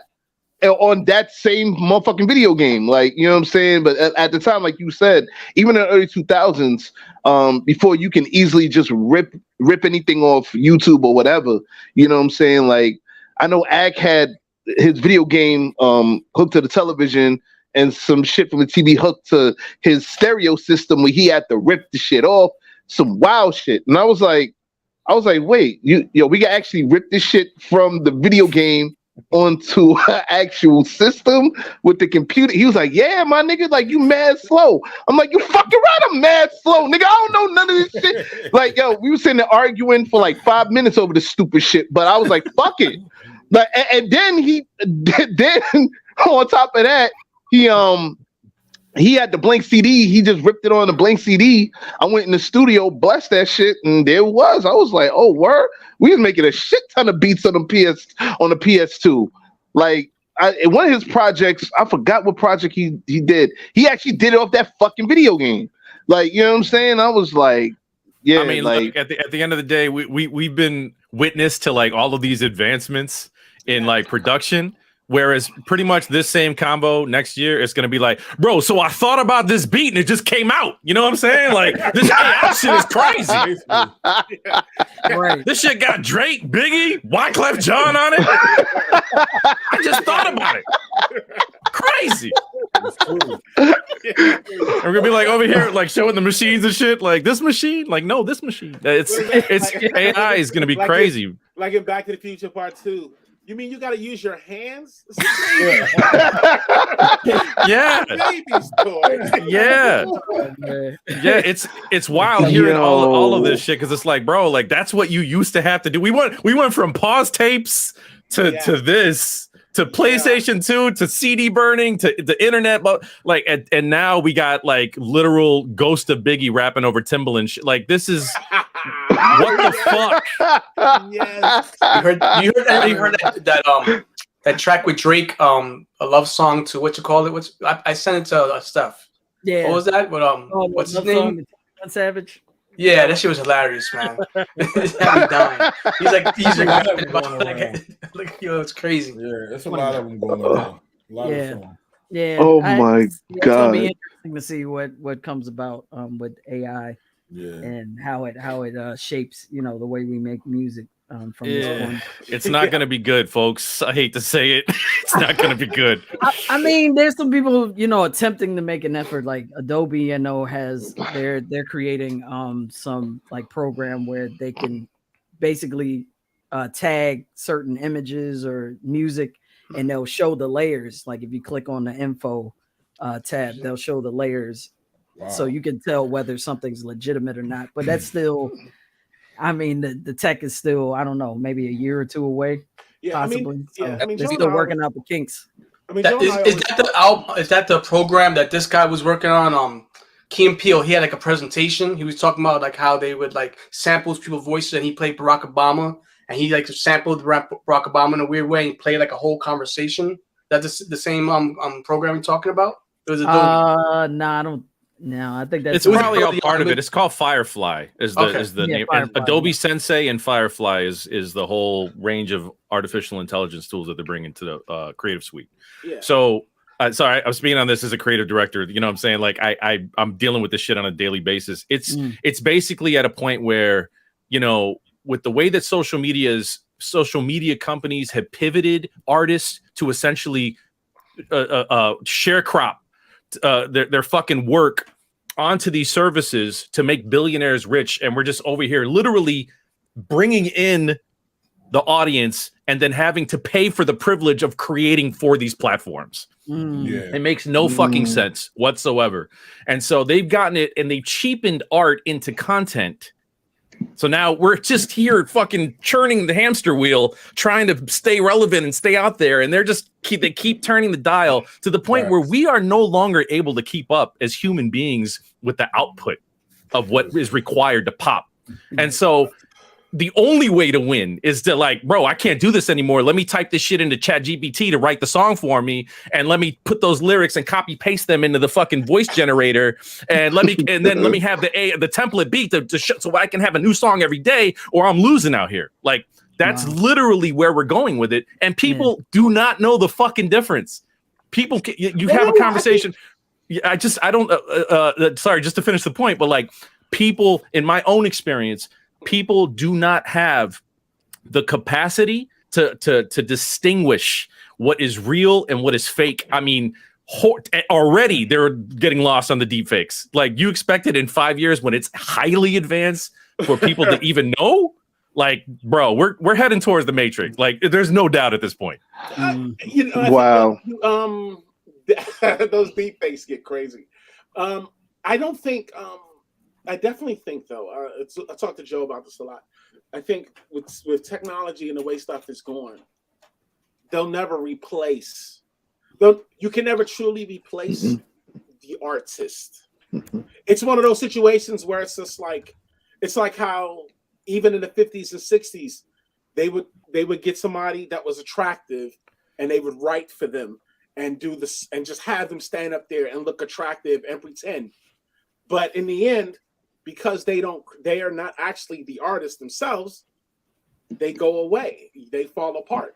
And so I definitely think it's going to be everything. I mean, it's the Wild West right now, and I think you're still going to have all of that just making money off of just carbon copies of everything that's not real and realistic, but you won't get rid of, for lack of a better way to say it, true art. You know what I mean? Because I mean, there's a reason why they don't have the AI museums yet. You get what that have art made that was generated from a computer. You know, it's like you go see art created in the 16th century because that is what is human and that's what people get. You know what I mean? I think it's definitely it can definitely be problematic, but I also think us as artists will exist. You know what I mean? You can't. It's one of those things like how you ever had something and you go, I don't know what it is, but this doesn't taste right. It's going to be like that. Yeah. You know, you're like just instinctually, like, you know that something's manufactured or I don't not. know. You know, but you're right. Some people eat it up. Some people are going to eat it up. But not everybody. It's interesting to think maybe in the future, 20, 30 years from now, how people might not be able to differentiate. Like people born within 20 years ago. I see his point. I think technology is pushing the point because there are things in terms of taste of music that I'm 40 years old. So I've seen the different types of music. Every 4 years, a different trend came out, right? And the previous generation were like, I don't like that, but I'm digging this. So imagine maybe like 10 years from now. Someone, or 20 years from now, somebody who's like 5 years old, listening to music in 20 years and thinking, oh, that's normal. And you know what I mean? I think you're going to fuck with what you fuck with, right? Yeah. I mean, there's always people always going to push money, companies always going to try to push to get money out of shit. But I mean, eventually, I think there's going to be a niche for everybody. I agree with you and somebody. There's going to be a niche in different places. But I think these corporations will try to get the money wherever they can get it. And there's going to be, 100%. Like, I mean, we could talk about, for example, something like Gorillas, which was like a project. Imagine a corporation creating a character, avatar per character, and I think it already happened. I'm not sure. Yes, Drake. Yeah. Thank you. I thought I was the only one. I thought I was the only one that felt that way about this nigga. Like, yo, thank you, Tone. I'm just playing. I think he's more sophisticated than actual electronic avatar. But yeah, you get my point though. Like, you know, like eventually there's gonna be a character like that where he exists within the virtual world. I mean, we were talking about the episode about the meta not too long ago. Imagine within the meta world, artist that you go there and experience, and people like experience as, because human beings, we experience whatever we experience as real, right? Yes. We could experience in the digital, we experience in real life, and we're gonna feel those emotions, those experiences as it really actually happened to us. So imagine the future of that shit. I mean, it's crazy, it's scary at one level, but it's fascinating because I'm a big fan of science fiction and how things have evolved in science fiction to become reality. So I think that's like a really, I love what Isaiah is saying for sure, and I love what you're saying, Eric. I think at the core of art is the communication of an idea, you know, and it's like in pop art, in the way that art happens now, you know, the shit that pops isn't always the best technically made thing. It's just all based off the hype, and it's based off like, you know, all the social aspects, you know, of surrounding the art or the artist, or everything is branding, this and this and that. Like as artisans, and especially in hip hop, if we look at the generation prior, the jazz cats, like most of the dopest players, the ones that are still alive that didn't OD off heroin, like damn, okay, bro, real shit. Like, you know, no, the way you just said it, like like now, you know? now, gotta ask my father, was he fucking with heroin? Like, goddamn, so like, I mean, most likely, you know, no, my father was a blues musician, so you know what I'm saying, like, so now, like, shit. damn. Yeah, I mean, you know what I'm saying? Like, I mean, I think when he says that, I think about like Parliament Funkadelic. Like they started off as a doo-wop group, and then they came out with Maggot Brains, and it was like, how did that happen? A lot of drugs, you know. But it's like essentially everybody ends up like these niches. They end up in these small underground basement clubs. You know what I mean? With like 40 people around the table that appreciate and go for the art, you know, like, you know, sax players now, or nasty fucking, you know, key players. There's like these little tiny people that are flying in from Holland or fucking, you know, to go watch that one guy. And this might have been somebody who was like a god like 30 years ago. You know what I mean? And so like eventually Rakim will be that guy. Eventually Jay-Z will be that guy, you know? It's just where we are as a culture. And you're right, Eric, like people born now are not going to be able to distinguish any of this stuff. So it's like as artisans and everybody on this call right now, like we're all artisans in the craft of what we do. It's kind of like, how can we keep the humanity in this work and like the human touch in this, and just touch as many people as possible on the way to that, you know what I'm saying? Like, so that hopefully in 30 years, we got those 40 people that are still willing to show up at that fucking hole in the wall club to come watch us, you know, hit the pads. You know what I'm saying? I mean, I think so. I want to say something. Oh, no, go ahead. Sorry. I think it's going to happen. I think it's so funny, right? Like cats, there are cats that are a lot younger than us that listen to boom bap. Boom bap was a long time ago. Straight boom bap was a long time ago. I mean, not to, you know, it's not to cut you. Oh, sorry, Sandy, not to cut you off. But boom bap to me is fuck you, that. Boom bap is to me is the foundation of like black music in general. To me, you know what I'm saying? Like, I'm going there. I'm fucking going there. Fat back, boom bap. There's history of music way before boom bap. I just said black music. Didn't I just say fucking black music? There's a all right, man. Whatever. Anyway, go ahead, Insanity. Go ahead, Insanity. Black American music. Fuck it. Black American music. Thank you. Black American modern music. Fuck it. We go with what Eric said. Go ahead, Insanity. Go ahead, Insanity. So the reality. Clown ass. The reality is because a lot of that stuff is quote unquote old now, and it's still been able to stand the test of this test of time or whatever. In a lot of ways, you know, it's like DJ Premier did Master Pill a long time ago, and it's still, and I mean, and it is, people are still finding it. And I think the key is as long as you have people that are willing to create it, you'll have people that are willing to find it. Sure. I wanna segue into something because I wanted to get into this earlier with Tone. So Tone, as I mentioned, has a label called Quintic. And I wanted to segue into this because the other day when he was talking about on Cinco de Mayo, where he was talking about just cracking the code as far as reaching like an audience, and I guess you would call it a niche audience. And yeah, the way he's rolling out his artist Lucy Camp, who's absolutely incredible. I won't say Tone Deaf 2.0, but lyrically, she's technically just amazing. Like she's just incredible. But you should check out her album S'mores Volume 1. And the way they rolled it out was they have a Patreon. She has a Patreon page, Camp XO. Those are all her fans. But basically they put out a song like once a month and for a year, and then they just took all those songs and put it into a collection, and that became S'mores Volume 1. So I wanted to kind of go into that format because Tone is like a beast that just creating different ways of presenting music.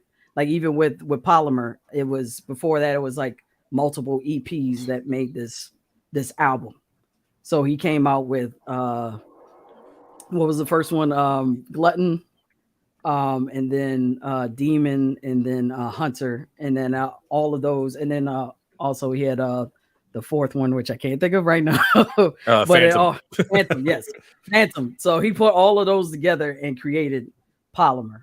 And if you like really break down like what Polymer is, it's just like it's absolutely amazing. Like it has so many layers to it. So I feel like S'mores is like another like crazy but brilliant idea from Tone. So I just want him to go into like S'mores and how you came up with the idea of like putting a single out every month through Patreon.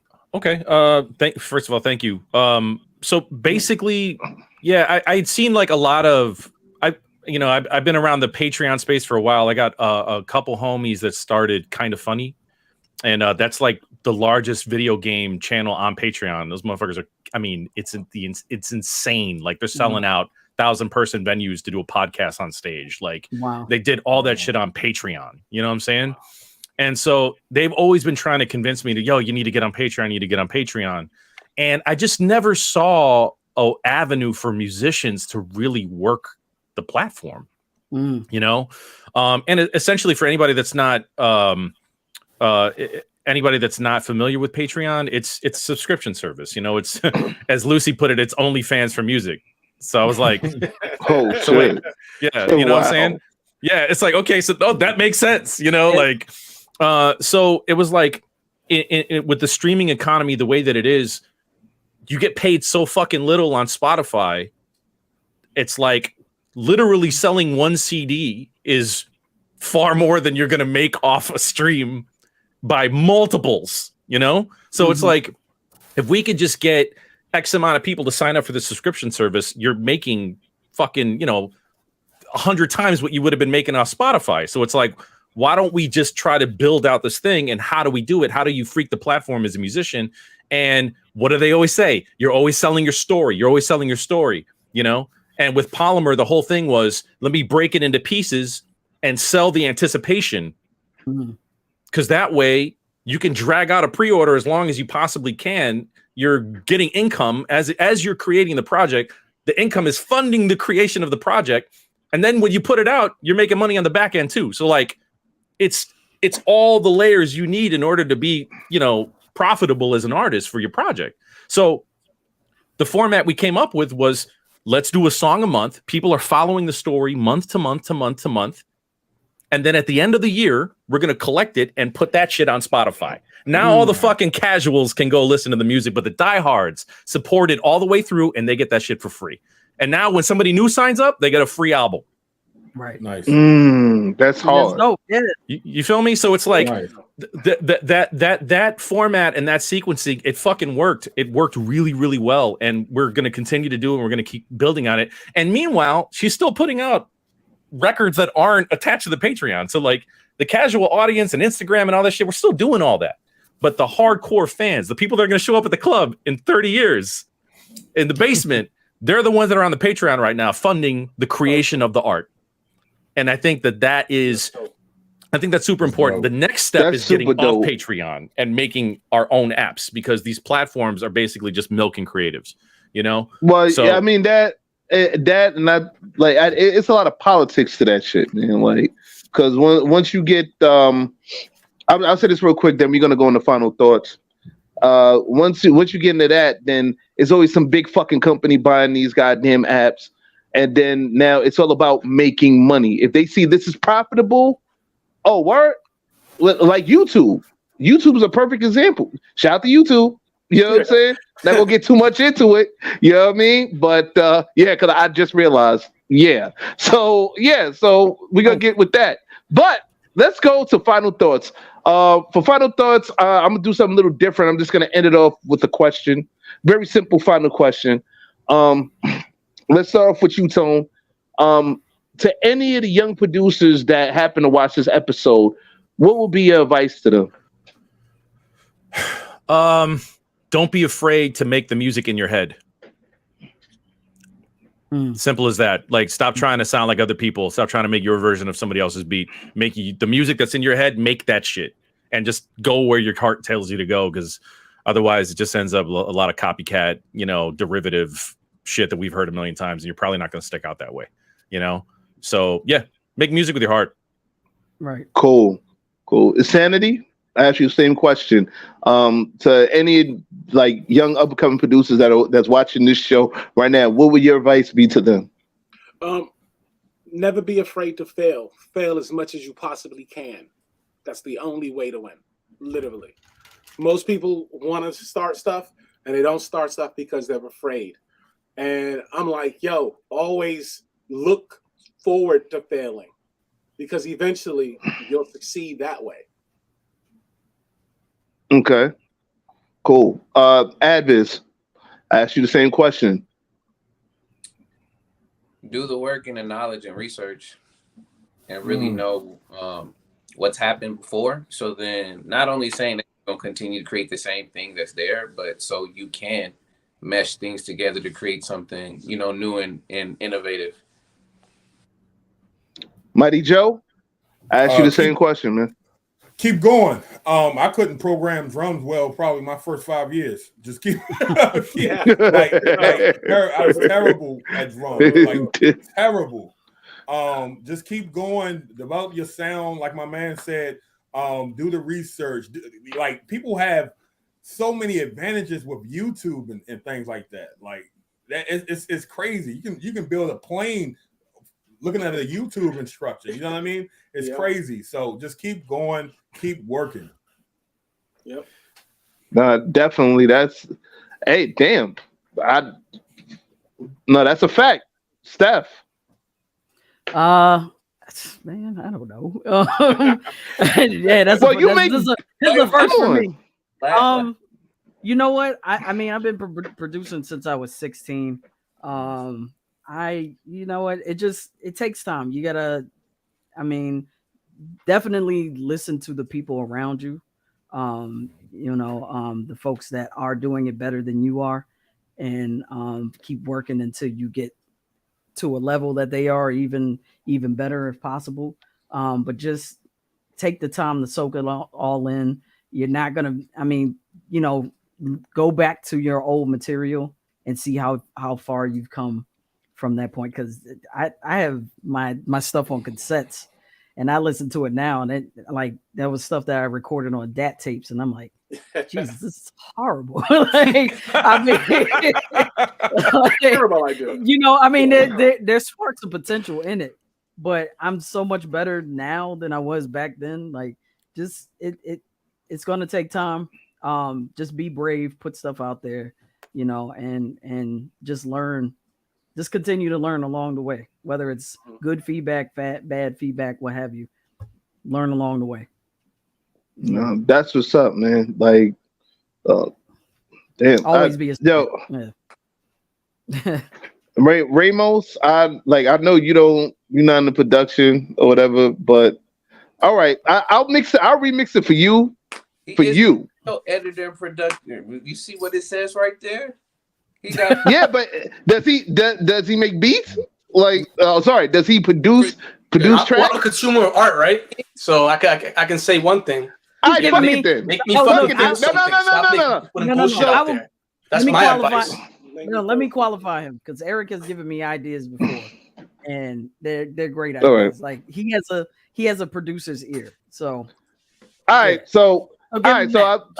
him that. I'll give him because I don't know. I'm still figuring them out. I just said it. Stop putting out bullshit. Make me feel something. Because there's a lot of shit that is bullshit, and it's bullshit, and everybody knows it's bullshit. The person who made it knows it's bullshit. You know what I mean? Like you know when it's good. When you know what I mean? Regardless if it's like whatever, something that's just to rock with, or something that makes you feel something, like an emotion or a story. You know it, right? And I feel like that's artists in general. I feel that's what needs to be happen more often. I think we need to allowing mediocrity and trying to like strive for like higher levels. You know what I mean? And a lot of happens, and we see it now. A lot of it is mediocre at best. No, that's a fact. And you know what? I agree 100% with Eric, and I'll end it with this. Like my final thoughts. Listen to your friends. Listen to people who really fuck with you. Yeah, you know what I'm saying? Like that can go both ways. No. I'm being serious right now. Like, listen to people who really. I know, but like for real. Hey, what's up, Virginia Slim? Listen to people that really fuck with you. You know who's gonna really fuck with you. You know who's really gonna mess with you. You know what I'm saying? If your shit garbage, maybe it's not for you. You know what I'm saying? Like, if you want to go back to the drawing board and make something that's crazy, don't give up. You know what I'm saying? Just because your first beat was garbage or like whatever was trash, don't sit there and be like, you know what? This ain't for me. Nah, keep going at it. Find your own sound.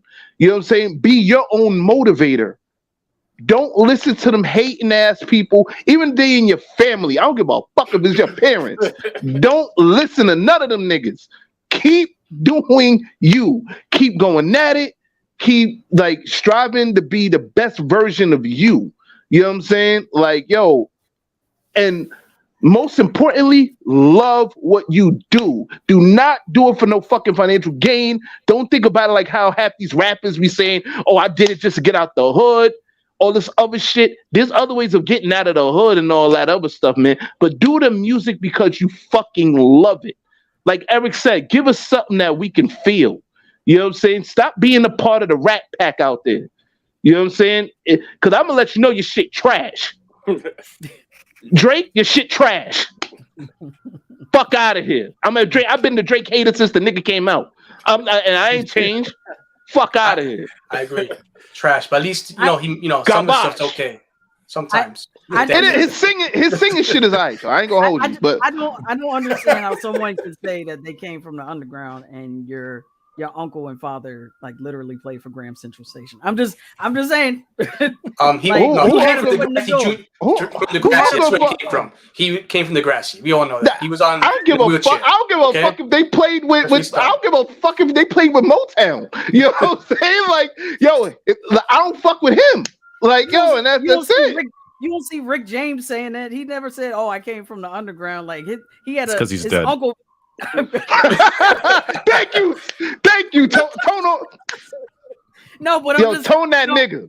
But I'm just saying, back when he was alive, when he was undead, his uncle was part of the Temptations. Like, you don't see him, talking about, oh, I came from the underground, I came from Heart. No, he was authentic. That's all I'm saying. But I think Drake's authentic himself. He's not using it as a selling point. Let's put it that way. Well, fact of the matter is this. Don't do it because you love it. You know what I'm saying? Overall, please just do it because you love it. Make something people can feel. Be the inspiration to somebody, man. Make somebody's day great, man. Like, you know what I'm saying? Like, make something beautiful. Great music. Yes. Exactly. Yes. Like, you know what I'm saying? Just like Scott Zoo and the other guys shit. I'm telling you, like Tone Deaf shit, all that shit, man. Cause that's we bump in the car. And that remix that Divine Drummer, I wanted to talk to him about that remix, man. Again, cause that shit was crazy. It's a Benny the Butcher Conway the Machine like freestyle remix that he dropped the beat on. Like, yo, go to his Instagram. He got that shit on there. No, I'll send y'all the link. I don't give a fuck. Which, like, yo, that shit crack. Speaking of which, let these guys put out their handles and their websites and all that. Oh, sorry about that, guys. Put out your handles, man. Let's go. At Other Guys Music on everything, on Twitter, IG, also website Hypnot Records, CEO of Hypnot Records. Check out Tanya Morgan, Rob Cave. Got a project dropping with Mega Ran probably next month. Nice. Yeah. If you type in the Other Guys, you'll find us. Absolutely. Nice. Yeah. Tone Deaf, man. Like, yo, what's the handle? Where you can find you, man? You can find me on all socials at Tone Deaf. That's Tiga Winnie DEFF, no spaces. All right. Yo, Ad, where can they find your shit at? Have his music. That's it. But I like the way he said it with no energy, man. Like, yo, like all them hoes in Vegas, man. They got your energy out, my nigga. I get by your ending message saying, listen to your friends, but then don't listen to your friends. Just like when you told me. I was thinking the same thing. But yeah, I agree. He said, don't listen to your friends. I mean, listen to your friends. Don't listen to your parents and your friends. Look them. All of a sudden. No, but you know what the fuck I mean, man. You got some relatives and friends and shit that be just shitting on you or whatever. They smile in your face but talk behind you. Like, anyway, man. Like, hey, bro, you can't be Jesus in your own hometown. You know what I'm saying? That's the reality of the situation. Fuck it. Yeah. You know, fuck it. But we here for entertainment. We here for the fuckery, for the dummy shit too. Why not? You know what I'm saying? But guys, this ends. Oh, go ahead. My fault. My fault. Go ahead. My fault. I forgot. Steph, go ahead. Where can they find your music? I'm a woman. Nah, you can find me at Sapphic Steph on IG, Sapphic Steph on Twitter. My website is Stephanie Gale Music, and my online store is there as well. Stephanie Gale Music /shop. So yeah, check me out. And I'm on. Yeah, Steph is doing it, man. She got like thousands of streams and all that shit. Did you just hit like what couple thousand streams for some shit? What the fuck was that? Yeah, 4,000 streams with vocal lines that Substantial actually produced that track. Nice. And I just surpassed 50,000 streams with Walk Into the New Year, which was produced by Marcus D, who would have been here, but it's like 6 a.m. in Japan. So shout out to Marcus D, man. Understand your stuff. Thanks, man. Yes, congratulations, man. Like, you already know where y'all can find me, man. Lyrics 156 on all those streaming platforms except for SoundCloud. It's Lyrics-BX. You know what I'm saying? So, you know what I mean? Otherwise, the net, #IamRapper coming soon. Finally, after mad years like Tone Deaf, coming out with some shit. Every decade, son. Let's get it. Hey, yo, shout out to Tone. Shout out to Tone. I've been hearing about Tone since probably like 04, 05. This is the first like. Oh, that is funny. In my head, I know. I've never talked funny. Or met. I've been hearing about Tone since I was about 19, bro. That's crazy, man. Oh, what? Basically, like now you guys are in the same room for the first time. It's funny. I didn't consider that. That's wild. I met Isaiah because Stan brought Isaiah to my crib when I first moved to New York. Literally, wow. I used to live in Bayside, like way the fuck out in Queens. Yes. And he came through, and I remembered, him. We were all in the studio, and I was playing beats. I think the great moment here is that I was playing a bunch of beats. And he was like, "Yo, I want that beat. I want that beat," because he was rhyming and was doing his albums. I want that beat, and now he's producing for fucking Sky Zoo. It's like we've come full circle. You know? Yeah, that's life, man. Life is full circle, man. You know what I mean? But Yo, but like, guys, yo, I don't even want this episode to end. I fucking love this episode, man. But unfortunately, we got to do it, man. Thank you all for coming on. Yeah. Thank you very much. Appreciate you all. Thank you so much. Thank you. Tune in next week. Yes. Sorry about that stuff. My fault. Damn, I've been fucking everybody's shit up. Like, yo, my apologies to everybody who I done fucked up here, man. Seriously. But tune in next week where it'll be episode 4-19, our second random choice. What was it? Random people's choice. Random people's choice. Yes, random people's choice. My bad. So, like, anybody come on, we can talk about whatever you want. I know Benny was talking about, she wanted to talk about supernatural occurrences or some shit. Like, you know what I'm saying? If we can get Benny to come on, like, we can talk about supernatural occurrences and shit. Fuck it. I don't care. We talk about your favorite celebrity. We talk about the Knicks needing to beat the Heat. You know what I'm saying? The Knicks need a championship, man. Stop fucking playing, man. Even though I'm a Celtics fan, I want to see them niggas win one time before I die. Fuck out of here. Be waiting for a while, bro. Yeah, definitely not happening this year, sir. Nah, but it's either going to be Golden State or the Lakers. Yeah. I'm just saying. Nah, stop being a hater, Steph. It's like, fuck out of here, man. It's gonna be one of them. Ain't gonna be no Lakers. Fuck out of here. So ain't gonna be no Lakers. Cry your tears. No, it's gonna be the Celtics. If it's not the Knicks, the Celtics busting ass. Go Boston. We in it. Fuck out of here. Yeah, okay. Anyway. Yeah, we gotta get the fuck out of here, man. So, yo, for the other guys, Tone Deaf, Young Ed, Famous Ramos, the vampire from Brooklyn, Stephanie Gale. This is the LYR to the ICS, the lyrics signing off. Peace. All right. Straight pieces. Straight pieces. Say shit. Straight pieces of a kilo over stovetop. Swimming in a pot, add ice, let it cold lock. Split with you and yours, 2 5s, get a whole rock. Razors cut a cool 20 grand off a soap block. New gospel like I'm standing on a soapbox. Tell them spread the word, baby Franklin got a dope spot. I mean it ain't dope, but it's dope like I dope locks. Everything up in you till the ticket on your soul drops.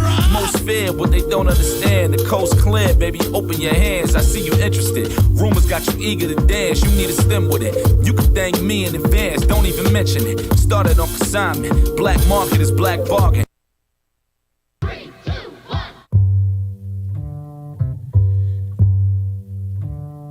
1. Straight pieces.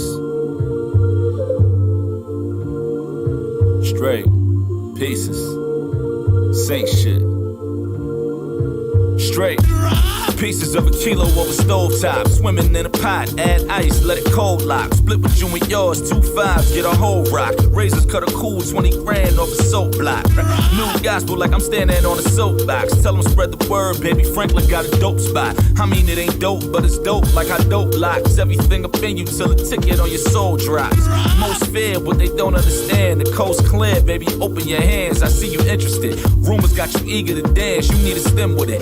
You can thank me in advance, don't even mention it. Started on consignment. Black market is black bargain. Seen the fine print, had to realign shit. You ain't seen heaven if you never seen a dime hit. Leaning over squares, bass hits complete a diamond, right?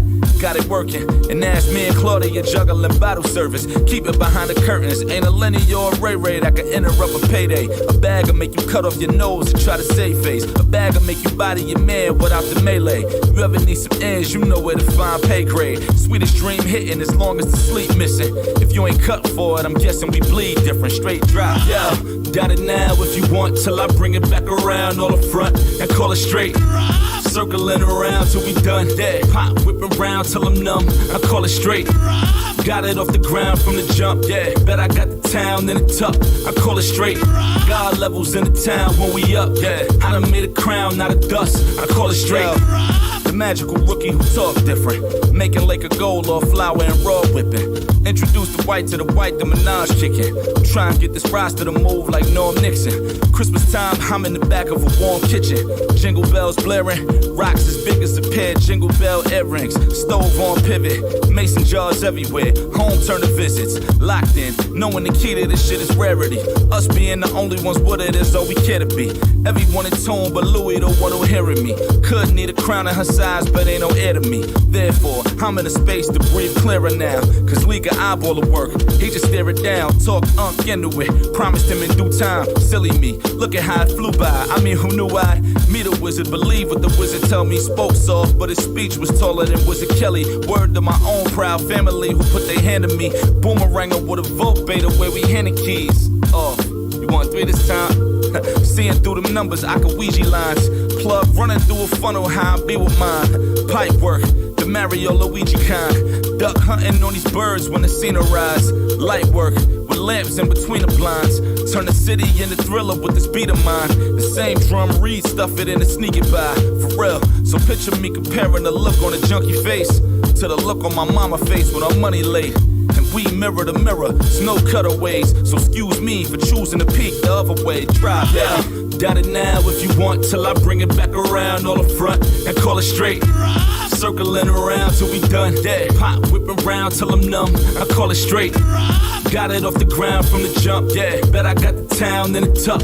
I call it straight. God levels in the town when we up. Yeah, I done made a crown, not a dust. I call it straight. Yeah, doubt it now if you want, till I bring it back around all the front and call it straight. Circling around till we done. Dead pop whipping round till I'm numb. I call it straight. Got it off the ground from the jump, yeah. Bet I got the town in the tuck, I call it straight. God levels in the town when we up, yeah. I done made a crown, not a dust, I call it straight. Yeah. Said I call it straight drive, baby. Same shit, right? The magical rookie who talk different. Making Lake of Gold or flour and raw whipping. Ooh. Hey. How Wanda Bell say that shit? What she told Drew? Wanda Bell said, cause ain't them, they don't play. Right? Cause ain't them, they don't play. Believe that. Same shit.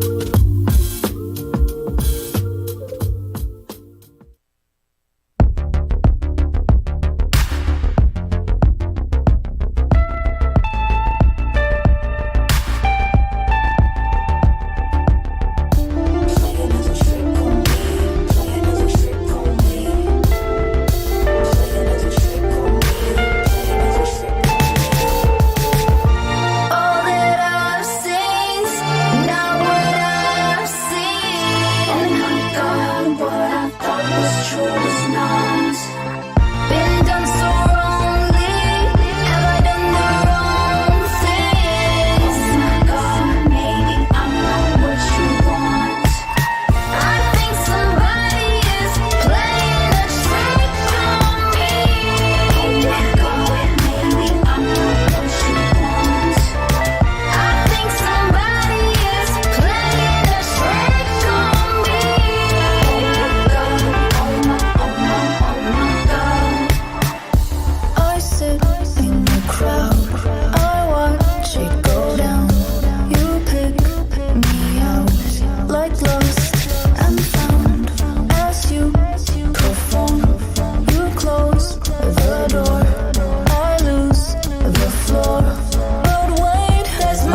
I'm your puppet, no strings attached. Complete any task you could dream to ask. I can pretend that I need you back so that at opposite ends we're an even match. Damn, I didn't mean to snap, I will cooperate. Tell me your 3 commands that we got caught. Do you call or you greed demands? You think I conjured a spell from a genie's lamp?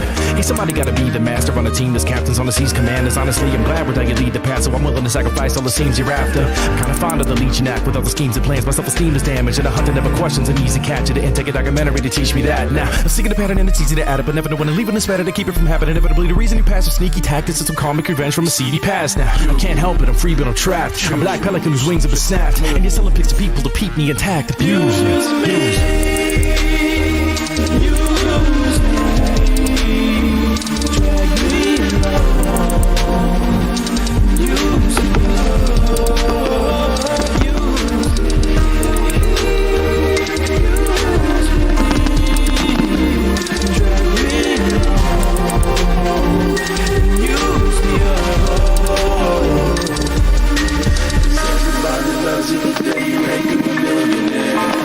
Somebody else can make him a billionaire.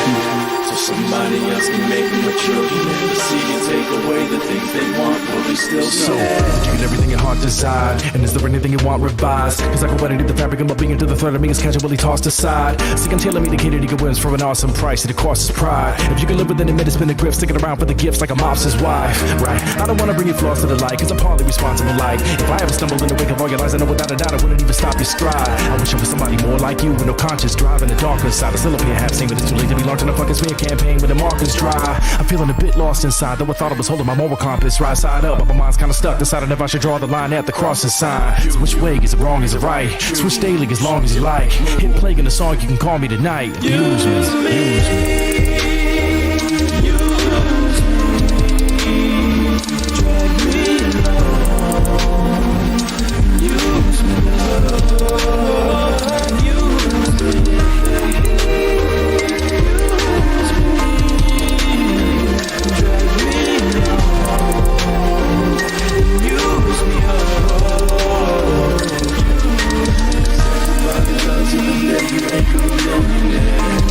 Somebody else can make him a billionaire. Somebody else can make him a trillionaire. The sea can take away the things they want, but we still be there.